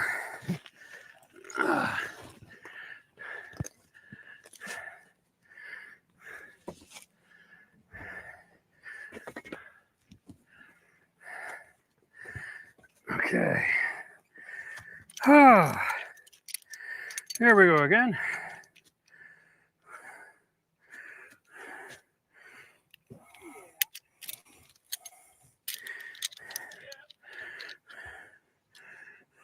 All right. Round 2.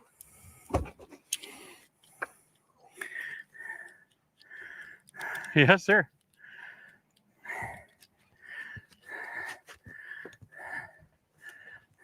So we're starting with ice and water shield on the top. Yeah. And then roofing. We're going to start to finish it. Okay, nice. I put this darn thing on backwards again. You know, one of these days I'm going to remember how to do this. Oh, there's the arrow. My goodness. I am way too out of practice with this stuff. Hello. We actually have an arrow on this thing if you want to know. Right here. Can you believe that? Did you know that, Joe? You just been getting it right all this time by accident or what? Okay. That's on right. Now I'm going to need a little slack on this. Get myself some more length. Here. Let's do some housekeeping on this, eh?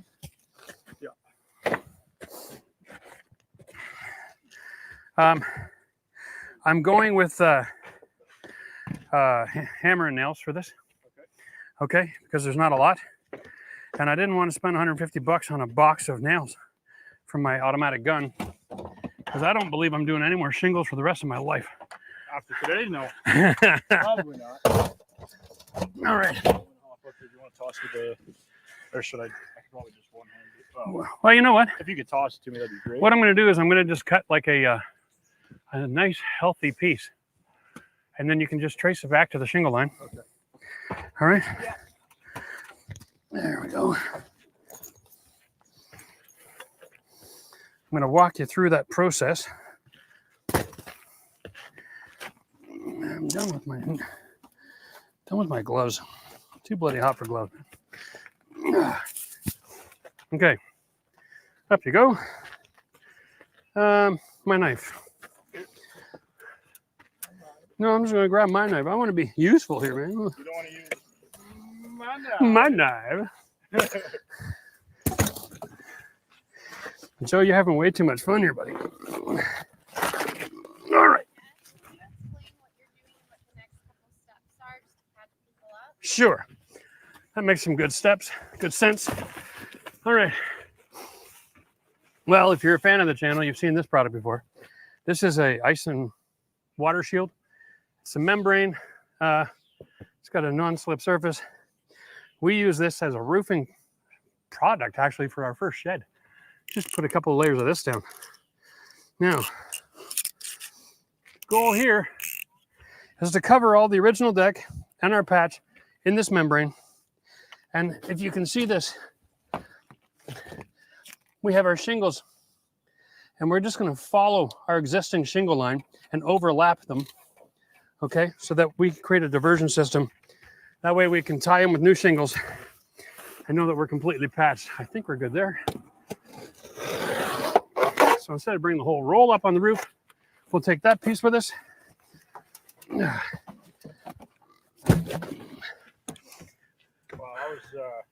that's perfectly cut. Well, thank you. I got lucky. The whole goal being, yeah. Now, I want to come across the top.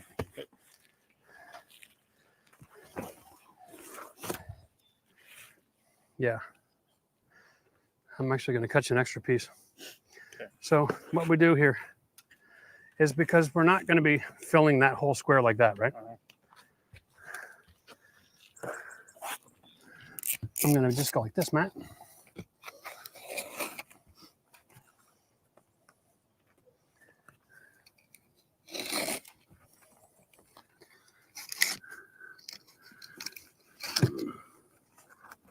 I can do that for you if you'd like. Yeah, why don't you do that? Yep, I'm up here. So That's you want to give me more slack, actually? Yeah, sure. What did we just do here? That was not a good idea. Let's try that again. All right. So your rope is here. Oh, you're all tied up on that board again. I'm going to put your rope down this side of the house.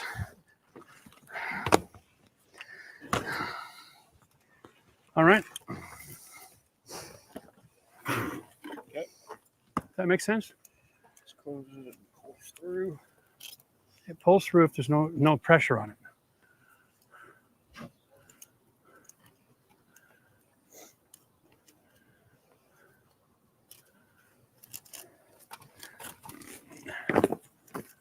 Okay, you good? Yeah, I'm just trying to get a lot. Okay.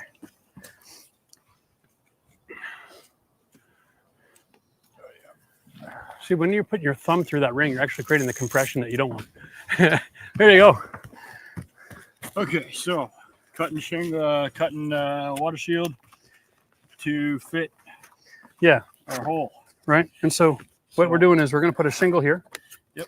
All right. So just cut that one straight across. And then we don't need to have that much, right? Yeah. So we're going to go more like here. I want to go over that, not just up to it. I want to go over it. I don't want, listen to me. That's where the cut is.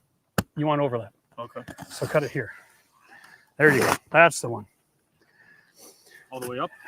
Well, no, because then that's that shingle, right?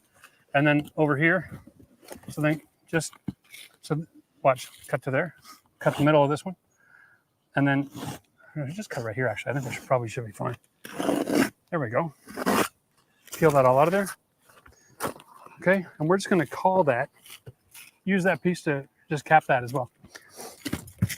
Now this stuff here is a little bit odd. It has a backing on it.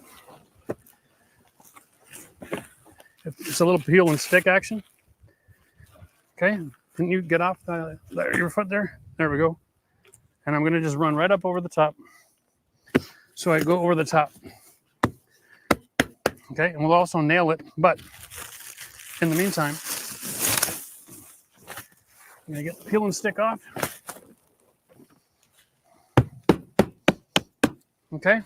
Is this one overlapping or is it going on? It will, but you want to get this membrane on this side. Get it stuck down first.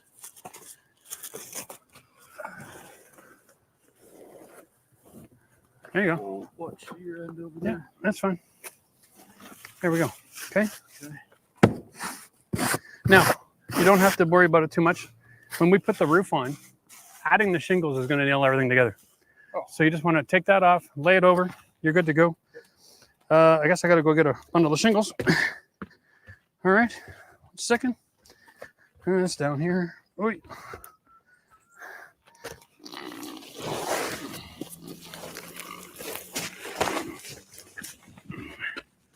Oy.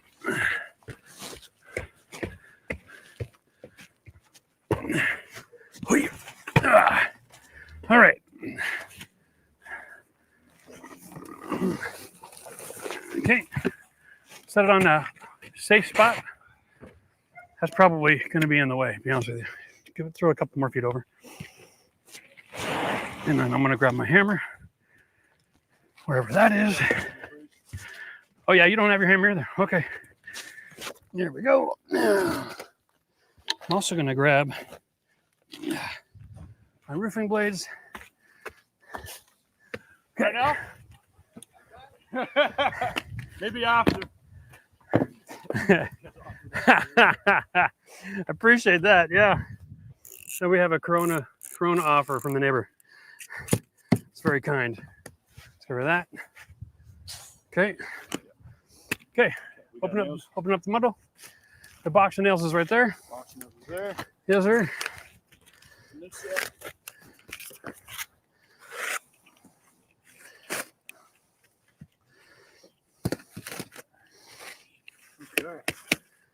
Okay. So that is one piece. So I'm changing my blade to go to this. Okay. It's a different blade for doing roofing. It's got a hook on it so I can cut the shingles. Now we're starting at the bottom.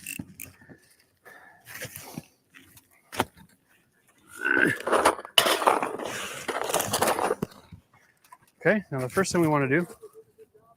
Thank you. Thanks, boss. We're going to go like this, like a starter strip, lined up with the old one. We're going to throw the first 5 nails per shingle. So it's kind of like drywall, one on each end, one in the middle, and then split the difference. Once you get into the rhythm, you'll get to the beautiful space of that. Yeah, gloves are coming off for this. Yeah, right? I can't use hammer and nails with gloves on. I don't know what OSHA's going to have to say about that, but they can feel free to call me. Seems like an awfully stupid rule sometimes, doesn't it? Yeah, we're good there.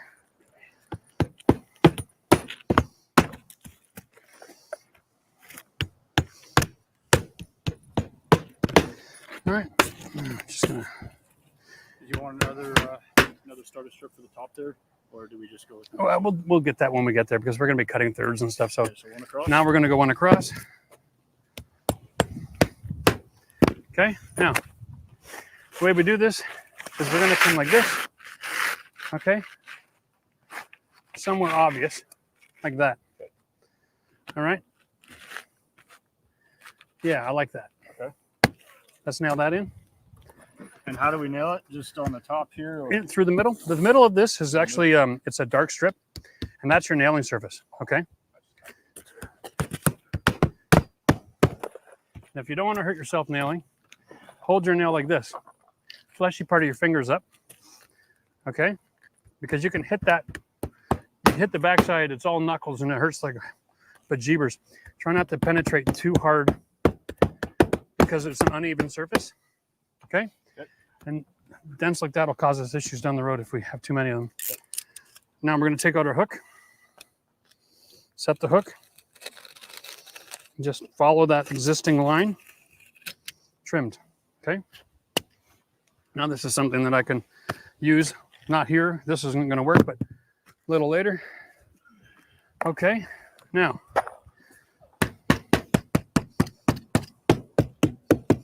next shingle. Actually, throw my line over you, coming up the right side here. Get that in behind you. There you go. That'll be a lot more comfortable. That's a lot comfortable. A lot more comfortable. Get this crap out of here. Okay, and then next row. Just throw another one on. We actually have that matched pretty good, don't we? Okay, I'm just going to go with a full shingle here because I'm more concerned about getting lots of overlap over there. Okay, so the goal is that wherever we have an interruption in our system, I'm trying to overlap about 16 inches. All right.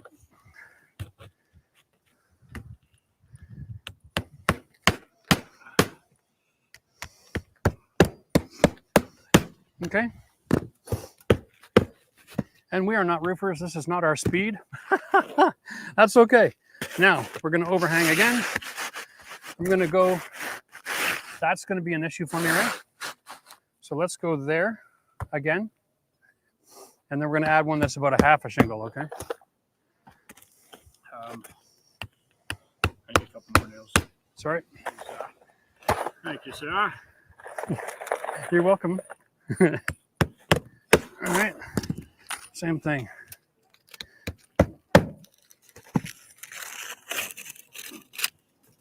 All right. So I got a couple of little offcuts now. Now, Full sheet for this one? yeah, except I'm going to just give it about a half a.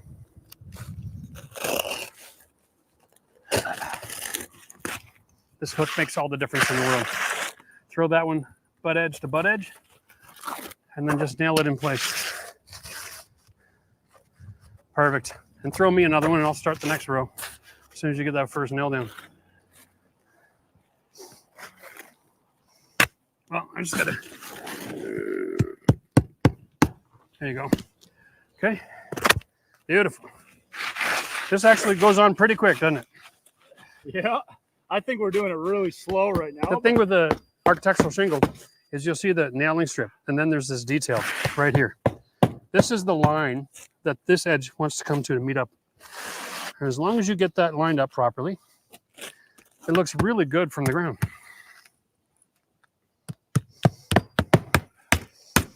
Okay. Now the only other thing we got to do is get our soffit and our fascia done. Did we have to give that cut in advance? No. You remember that? No? Okay.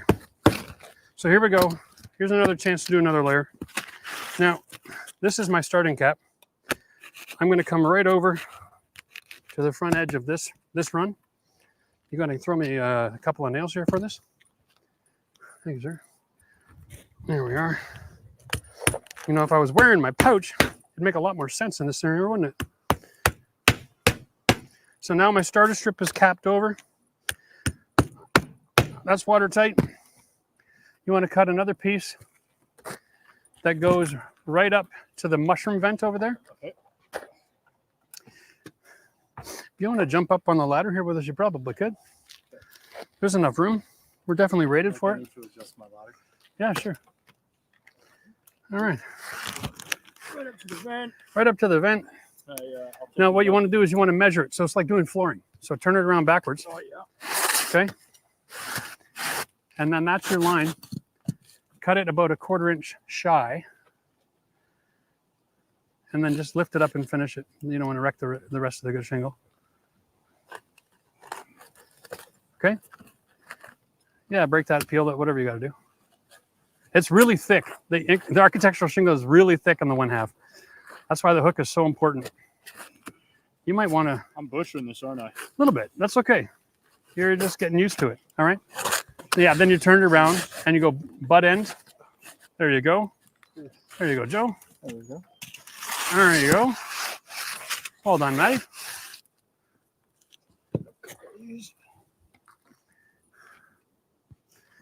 There we are. And I'm just taking the cut off, Matt, to finish up over here. And now you've got another perfect factory edge.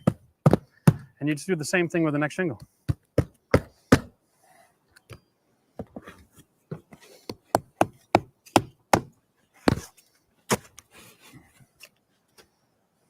Okay, so this is a full shingle, Yep, so just spin it around and nail it in. and then we'll spin it around and cut that piece in, right? Yep. You got it. So throw me a few nails, will you? Yeah, I'll just keep the And then right in the grab middle. another shingle and throw it at me.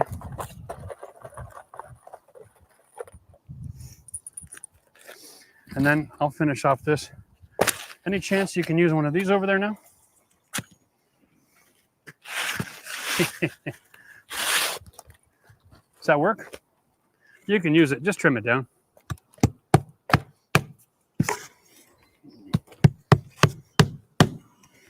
I can't even reach. All right.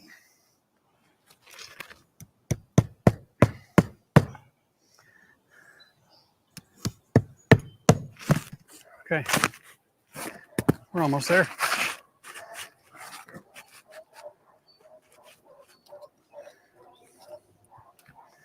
This isn't a bad roof, if I do say so myself.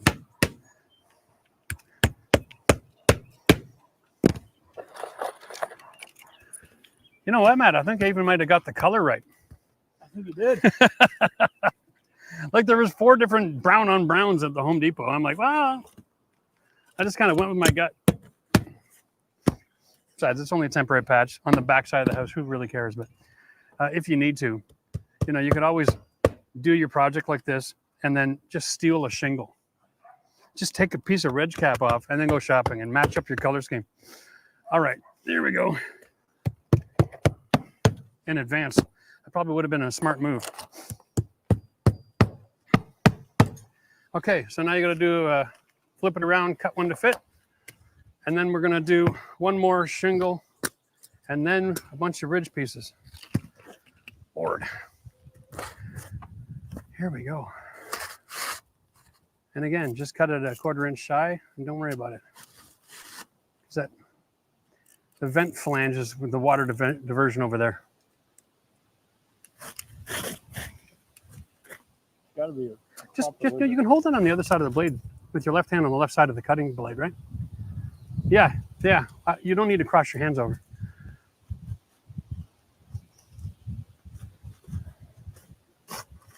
There you go. Rock and roll. Beautiful. I'm going to use this as the next piece. Might as well start with that one.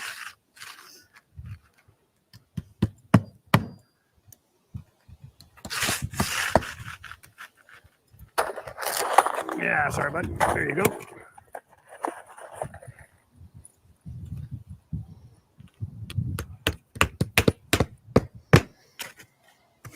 Okay, and then full piece over the top here. Yeah, we're going to go full piece rounded over. And then what we'll do is we'll cut these brown pieces to be ridge cap. Okay?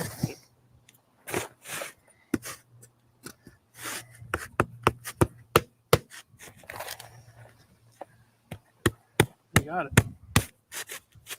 Something like that. Yeah. Something like that.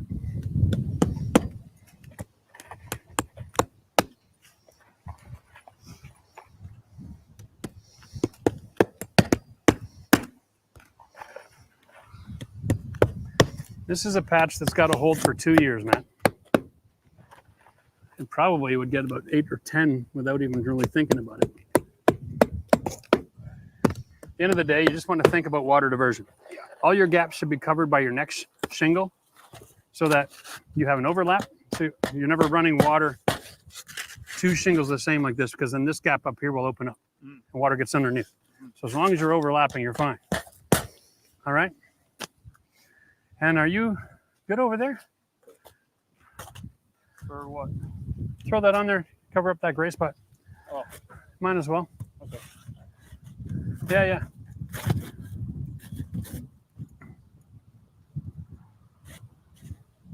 I wouldn't even cut it. I would just, does it not just fit in? No. Oh, you just cut the bottom left corner around the mushroom vent then. Lift it up to where it goes in and just kind of eyeball whatever you got to notch out. Yeah, like 2 inches up and 1 inch over or something, right?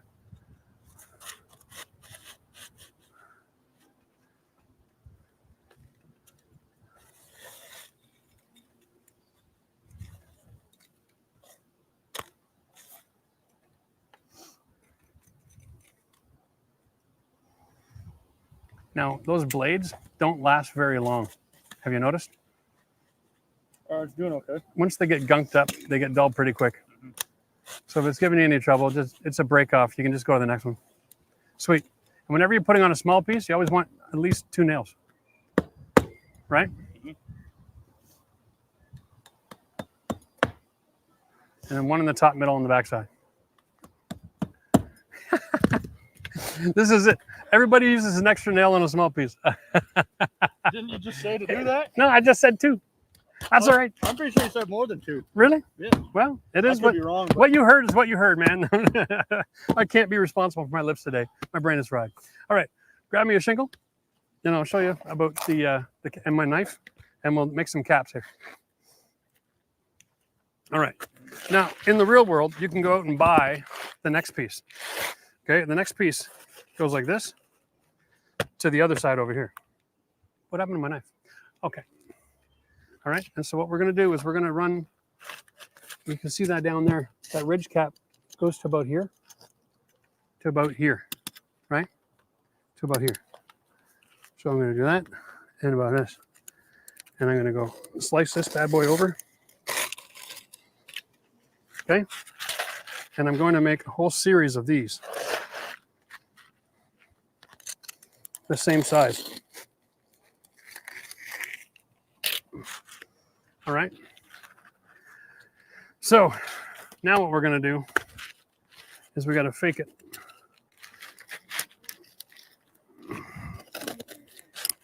Because this ridge cap started from the other direction.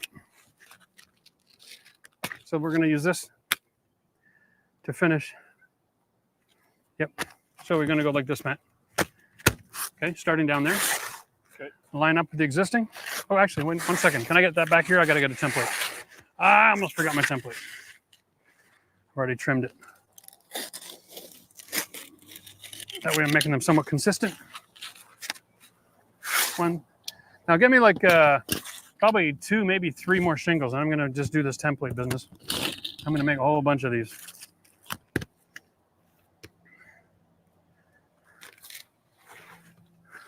Awesome. Thank you, sir. There we go. There's 3. And what's the nailing scheme for a small piece like this? In the green, 1 on each side. 1 on each side in the green. Yep. Okay. And am I going flush with the first piece here? No, go all the way over to the other one. And then I need you to see, this is a ridge cap. It finishes there, not here. That's it. Now look at the brown part. That's what we're trying to line up. Okay. And maybe I'm even making that a little bit too small. Okay, hold on 1 second. I gotta fix this knife up. Am I too short? About an inch? Come on, baby. Get tight.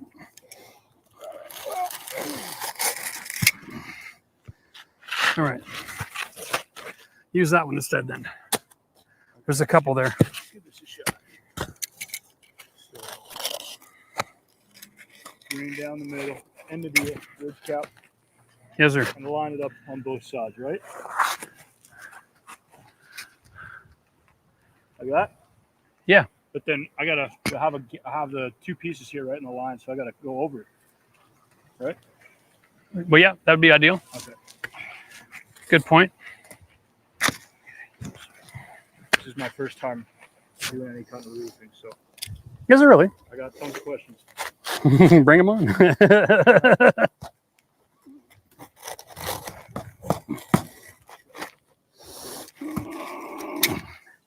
Like I said, I'm not a roofer, but I'll do okay for DIY roofing. I'll have to interview the roofing company that comes in to fix this. There won't be anybody. We're just going to go and buy a metal roof and have them install it over top.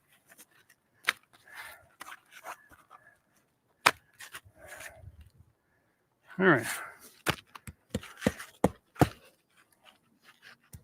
You know, in a perfect world, I'd be cutting this into thirds. Should be standard. Here, I think.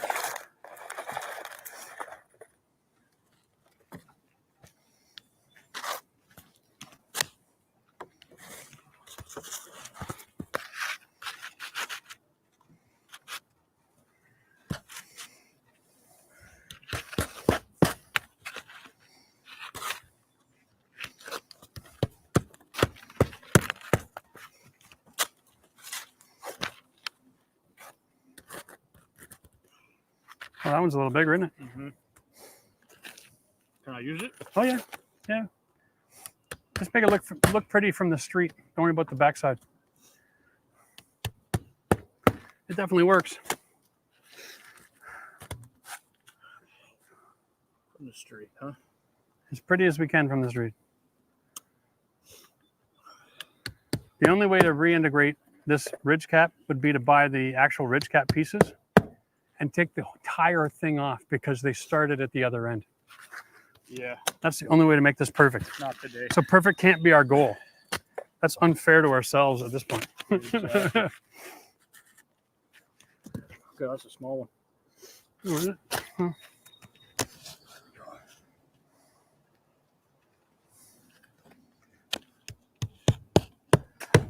Okay, I need 2 more shingles in.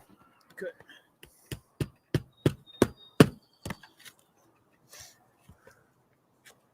So then what's happening is over time, the heat from the sun will melt all of this into each other.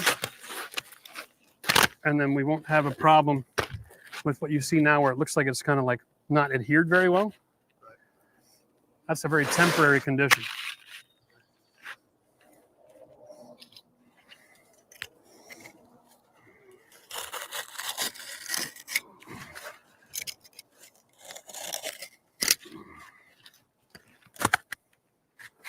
Now those 2. All right. Come on, baby. It's nice to crowd do it. Yeah, you know what? That whole sun thing is like overrated when you're on a roof, isn't it? There you go. That should be enough to finish this off. You guys just got my respect today, man, probably. This roofing gig, it's tough work. No doubt about it.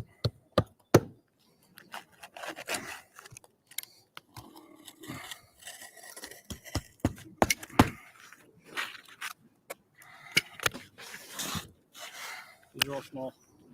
Huh? Those are small. They're not small. It's just not as big as the other ones.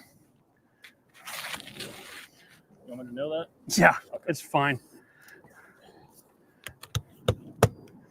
I mean, how many times I got to tell everybody this is a very temporary roof we're putting on. I'm not losing any sleep.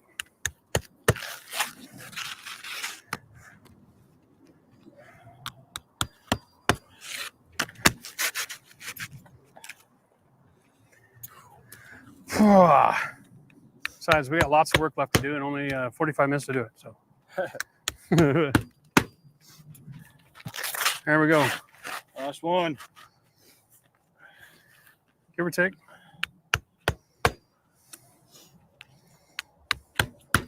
Okay, next shingle. We don't finish here. We got to make sure we're all solid brown. Here we go. Last one is a cut. It goes over the edge. 2 nails. Okay? Yep. They're the only 2 nails visible on the roof. Hopefully. Yeah, well, in a perfect world, eh? No, you can always come back with caulking and put a dab on there so you don't see the glare coming from the road. Yeah. But basically, that's it. Okay. So now we're officially weathered in. All right. We can clean everything off this roof. Get the blower up there, be done, and then let's get the ice and water shield installed down here with the step flashing. Okay. And then after that we will go with the Tyvek wrap on the house, and then I'm saying we're weathered in at this point, and that should be pretty much the end of this video. I've got a little bit of work to do on the trim work here to keep the birds out of the house, but not a big deal. I think Christina's trying to get us more drinks. All right, let me just give you a hand here with getting these tools out of here. And Joe, let's jump off the bench. We're gonna get this all recalibrated here. Hey, Chris. Can I pass you guys some drinks? It must be hot up there. Well, it's a lot more refreshing than it used to be because we don't have the sun out right now. It's behind the clouds. But yeah, I'm not against getting a drink. I just gotta manage these ropes. Okay, so now I am under Matthew. This crap out of here. Yeah. There we go. That'll be for here. We'll take those other shingles. I'm just going to drop them. No, we're going to need them over here. We got this patch to do. You can just leave them right there off the edge. That's fine too. Okay, I'm going to go get those drinks from Christy. All right.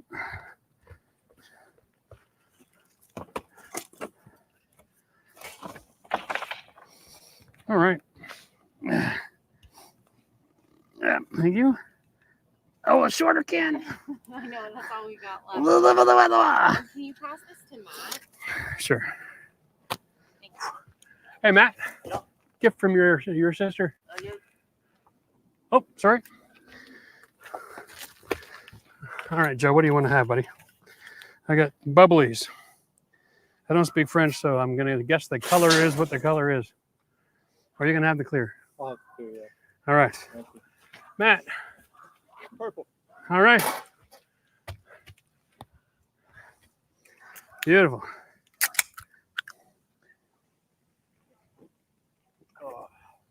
I actually have a box of cherry bubblies at home, so. Do you? Is that what this is, eh? That's interesting.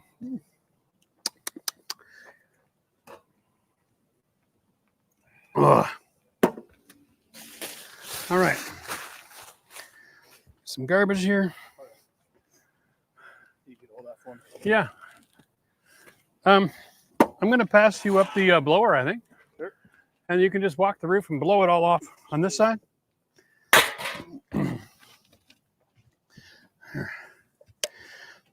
Yeah.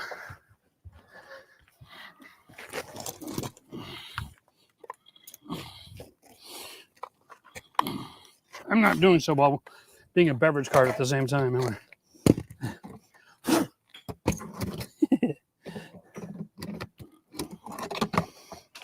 All right. There you go, boss. I'm gonna make sure no one's walking off the back. Yep. 1 second.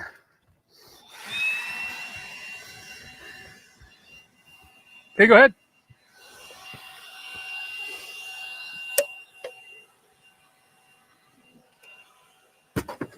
Oh, dude. You're good over here, Matt.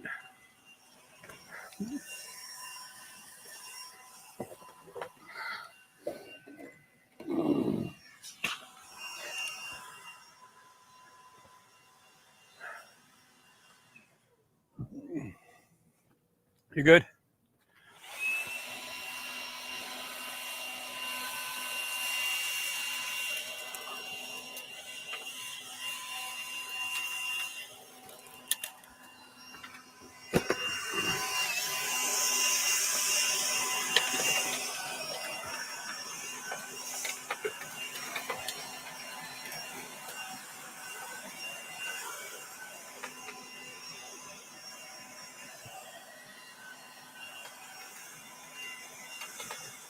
Crazy how soft the roof actually is, eh?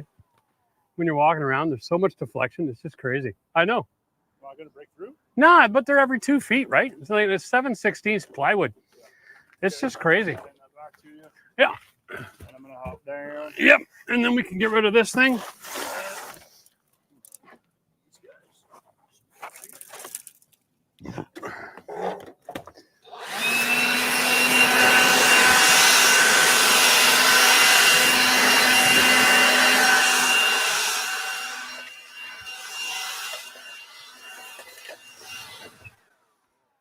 Okay.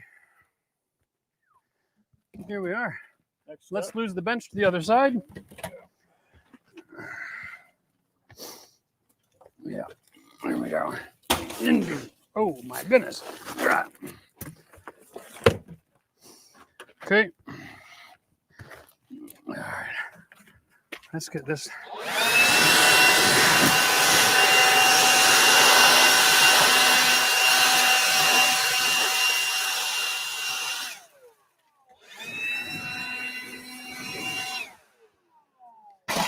Okay, so what I'm looking at here, Matt, is we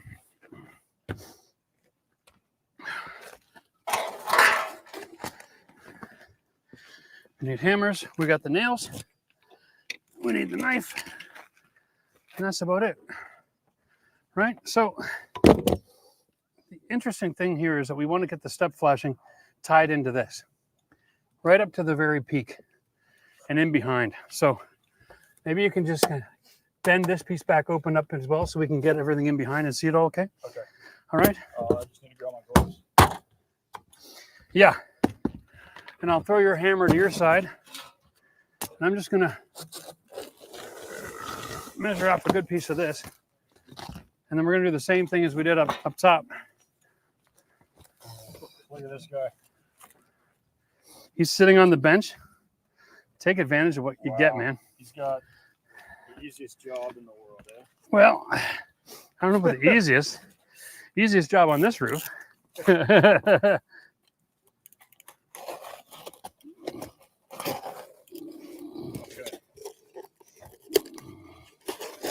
I'm sure there's somebody out there not working as hard as Joe today.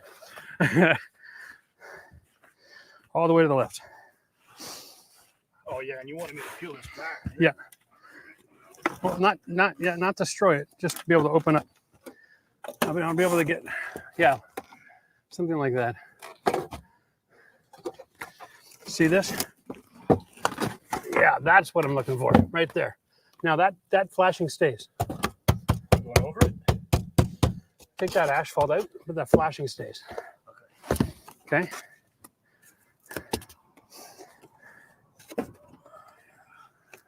Wow. What a pile of goo, eh? I'm going to take this ice and water shield mat and rotate it the other direction. No, I'm good. I'm good. Okay. Now, can we just slide it up and over all that crap and bring it down your side about 4 inches? Right there. Okay, that's a beautiful thing. Now, we have to trust that the membrane is going to work like this and that the step flashing is what's going to keep the water going in the right direction. Okay, so I'm going to roll this back and we're going to stick this one in right there. Grab that, pull it off. All right, let's get this side in.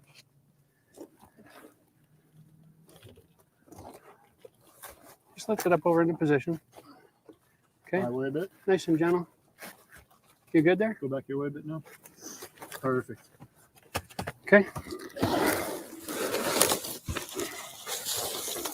There you go, Matt. Hold that one towards you. Hold mine towards you. There you go. Right over top of whatever cardboard's going on. It's all good. Now, I am good down to here. I'm going to start my first line equal to this shingle.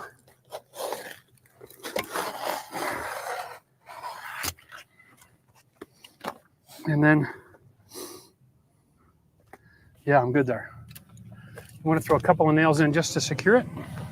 Sure. We got our Boxes there.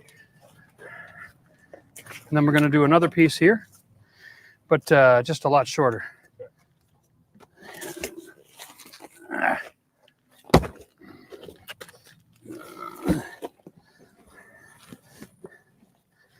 I'm gonna only need to go to here. That'll work.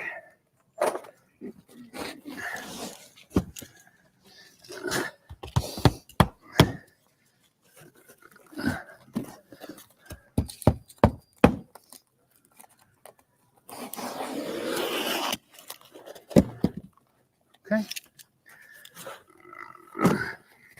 Let's peel that as well.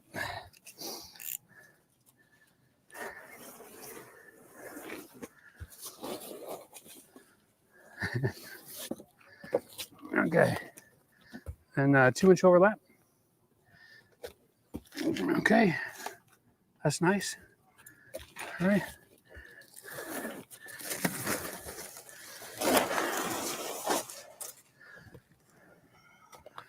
All right.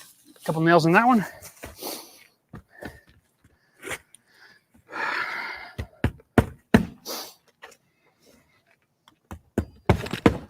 Now, we're getting a little short on time. We're going to end the stream soon, but we want to go over one more major step in the production, and that is this. Oh, that is our step flashing. Okay. Want to grab whatever shingles you got going on?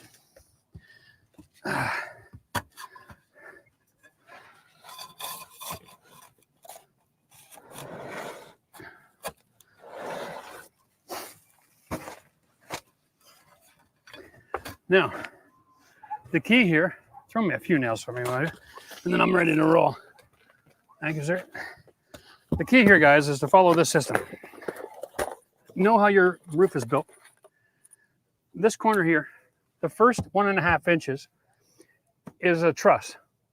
In our case, it's actually 3 because we doubled it up. So we put my step flashing in here. The first shingle, of course, is going to cover that metal right up to here. And we're going to put 1 nail in to drive all the way in to that 2x4. It's in the framing. So I'm using 1.5-inch nails. Okay. Now we take our first shingle. Oh. All right. Doesn't matter. I can just flip it around if I have to. Okay. We don't have to do anything fancy. We simply lay the shingle. Okay.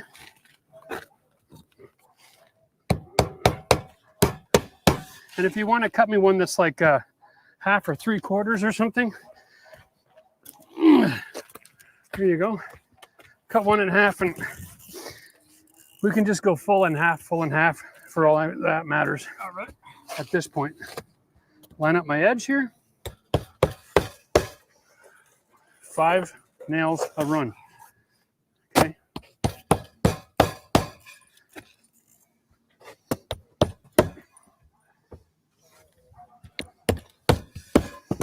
Okay, now, next, before the next shingle, is the next step flashing.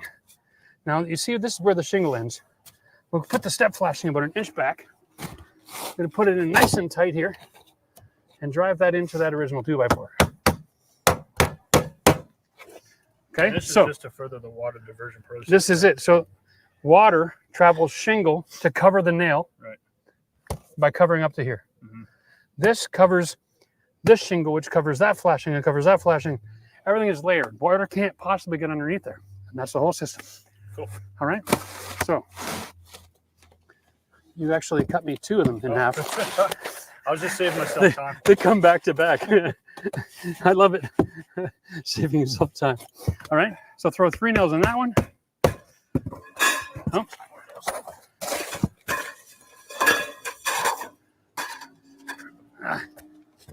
Go ahead.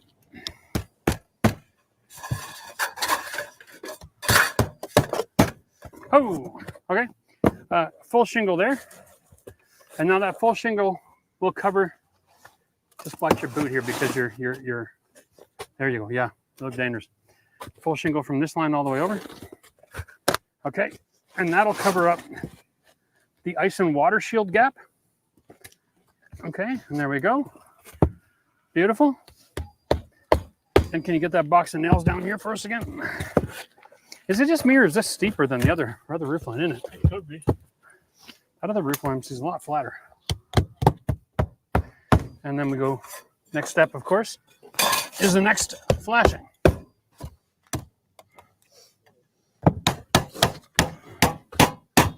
Now there's flashing already here, but I'm going to just ignore it because it's not part of our stepping, right? Water would get trapped in behind there if I made it valuable. I need a full shingle for here. Sorry, I just did a half. So I got to cover that gap. And so the entire roofing system is a system of overlap and water diversion. The only time we worry about a roof doing anything more than just diverting water to any degree of waterproofing is when you're going to have ice damming and the freeze-thaw cycle going on. That's when we got to take it to the next level. And that's usually, in our building code, it's valleys. It's the first 4 feet of your roof line. Okay, and that's it. And then step and shingle, step and shingle. Okay. Nice, eh? And that's why they call it step flashing. It's like stairs. Yeah. Really, really, really skinny stairs. Okay, so we need to get the other bundle open. And... Yeah. All right. Now, does anybody have any idea what time it is? Oddly enough, it is so hard to get a appointment for a registered massage therapist. 2:45. Sorry? 2:45. Beautiful timing, Jeff. Oh my goodness. Yeah.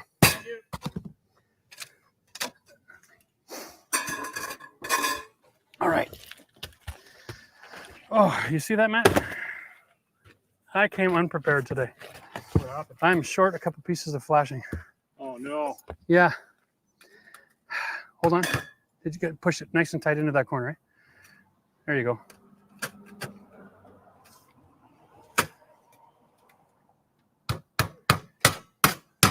All right. Done. Shingle. So now what you want to do is you want to run probably a full shingle over here to get on the other side of this ice and water barrier. Yeah, I'm gonna step it up. And then work that all the way back. Okay. Yeah. This we're done with. Let's get this off the roof.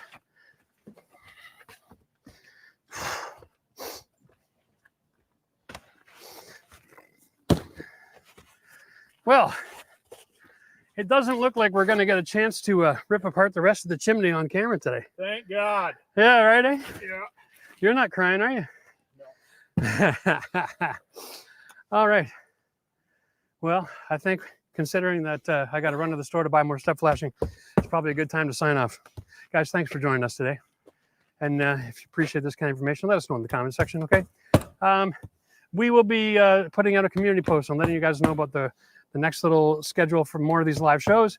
But yeah, don't worry about it. Don't worry about it. Here I am, brain dead, trying to talk to the camera. It's not happening.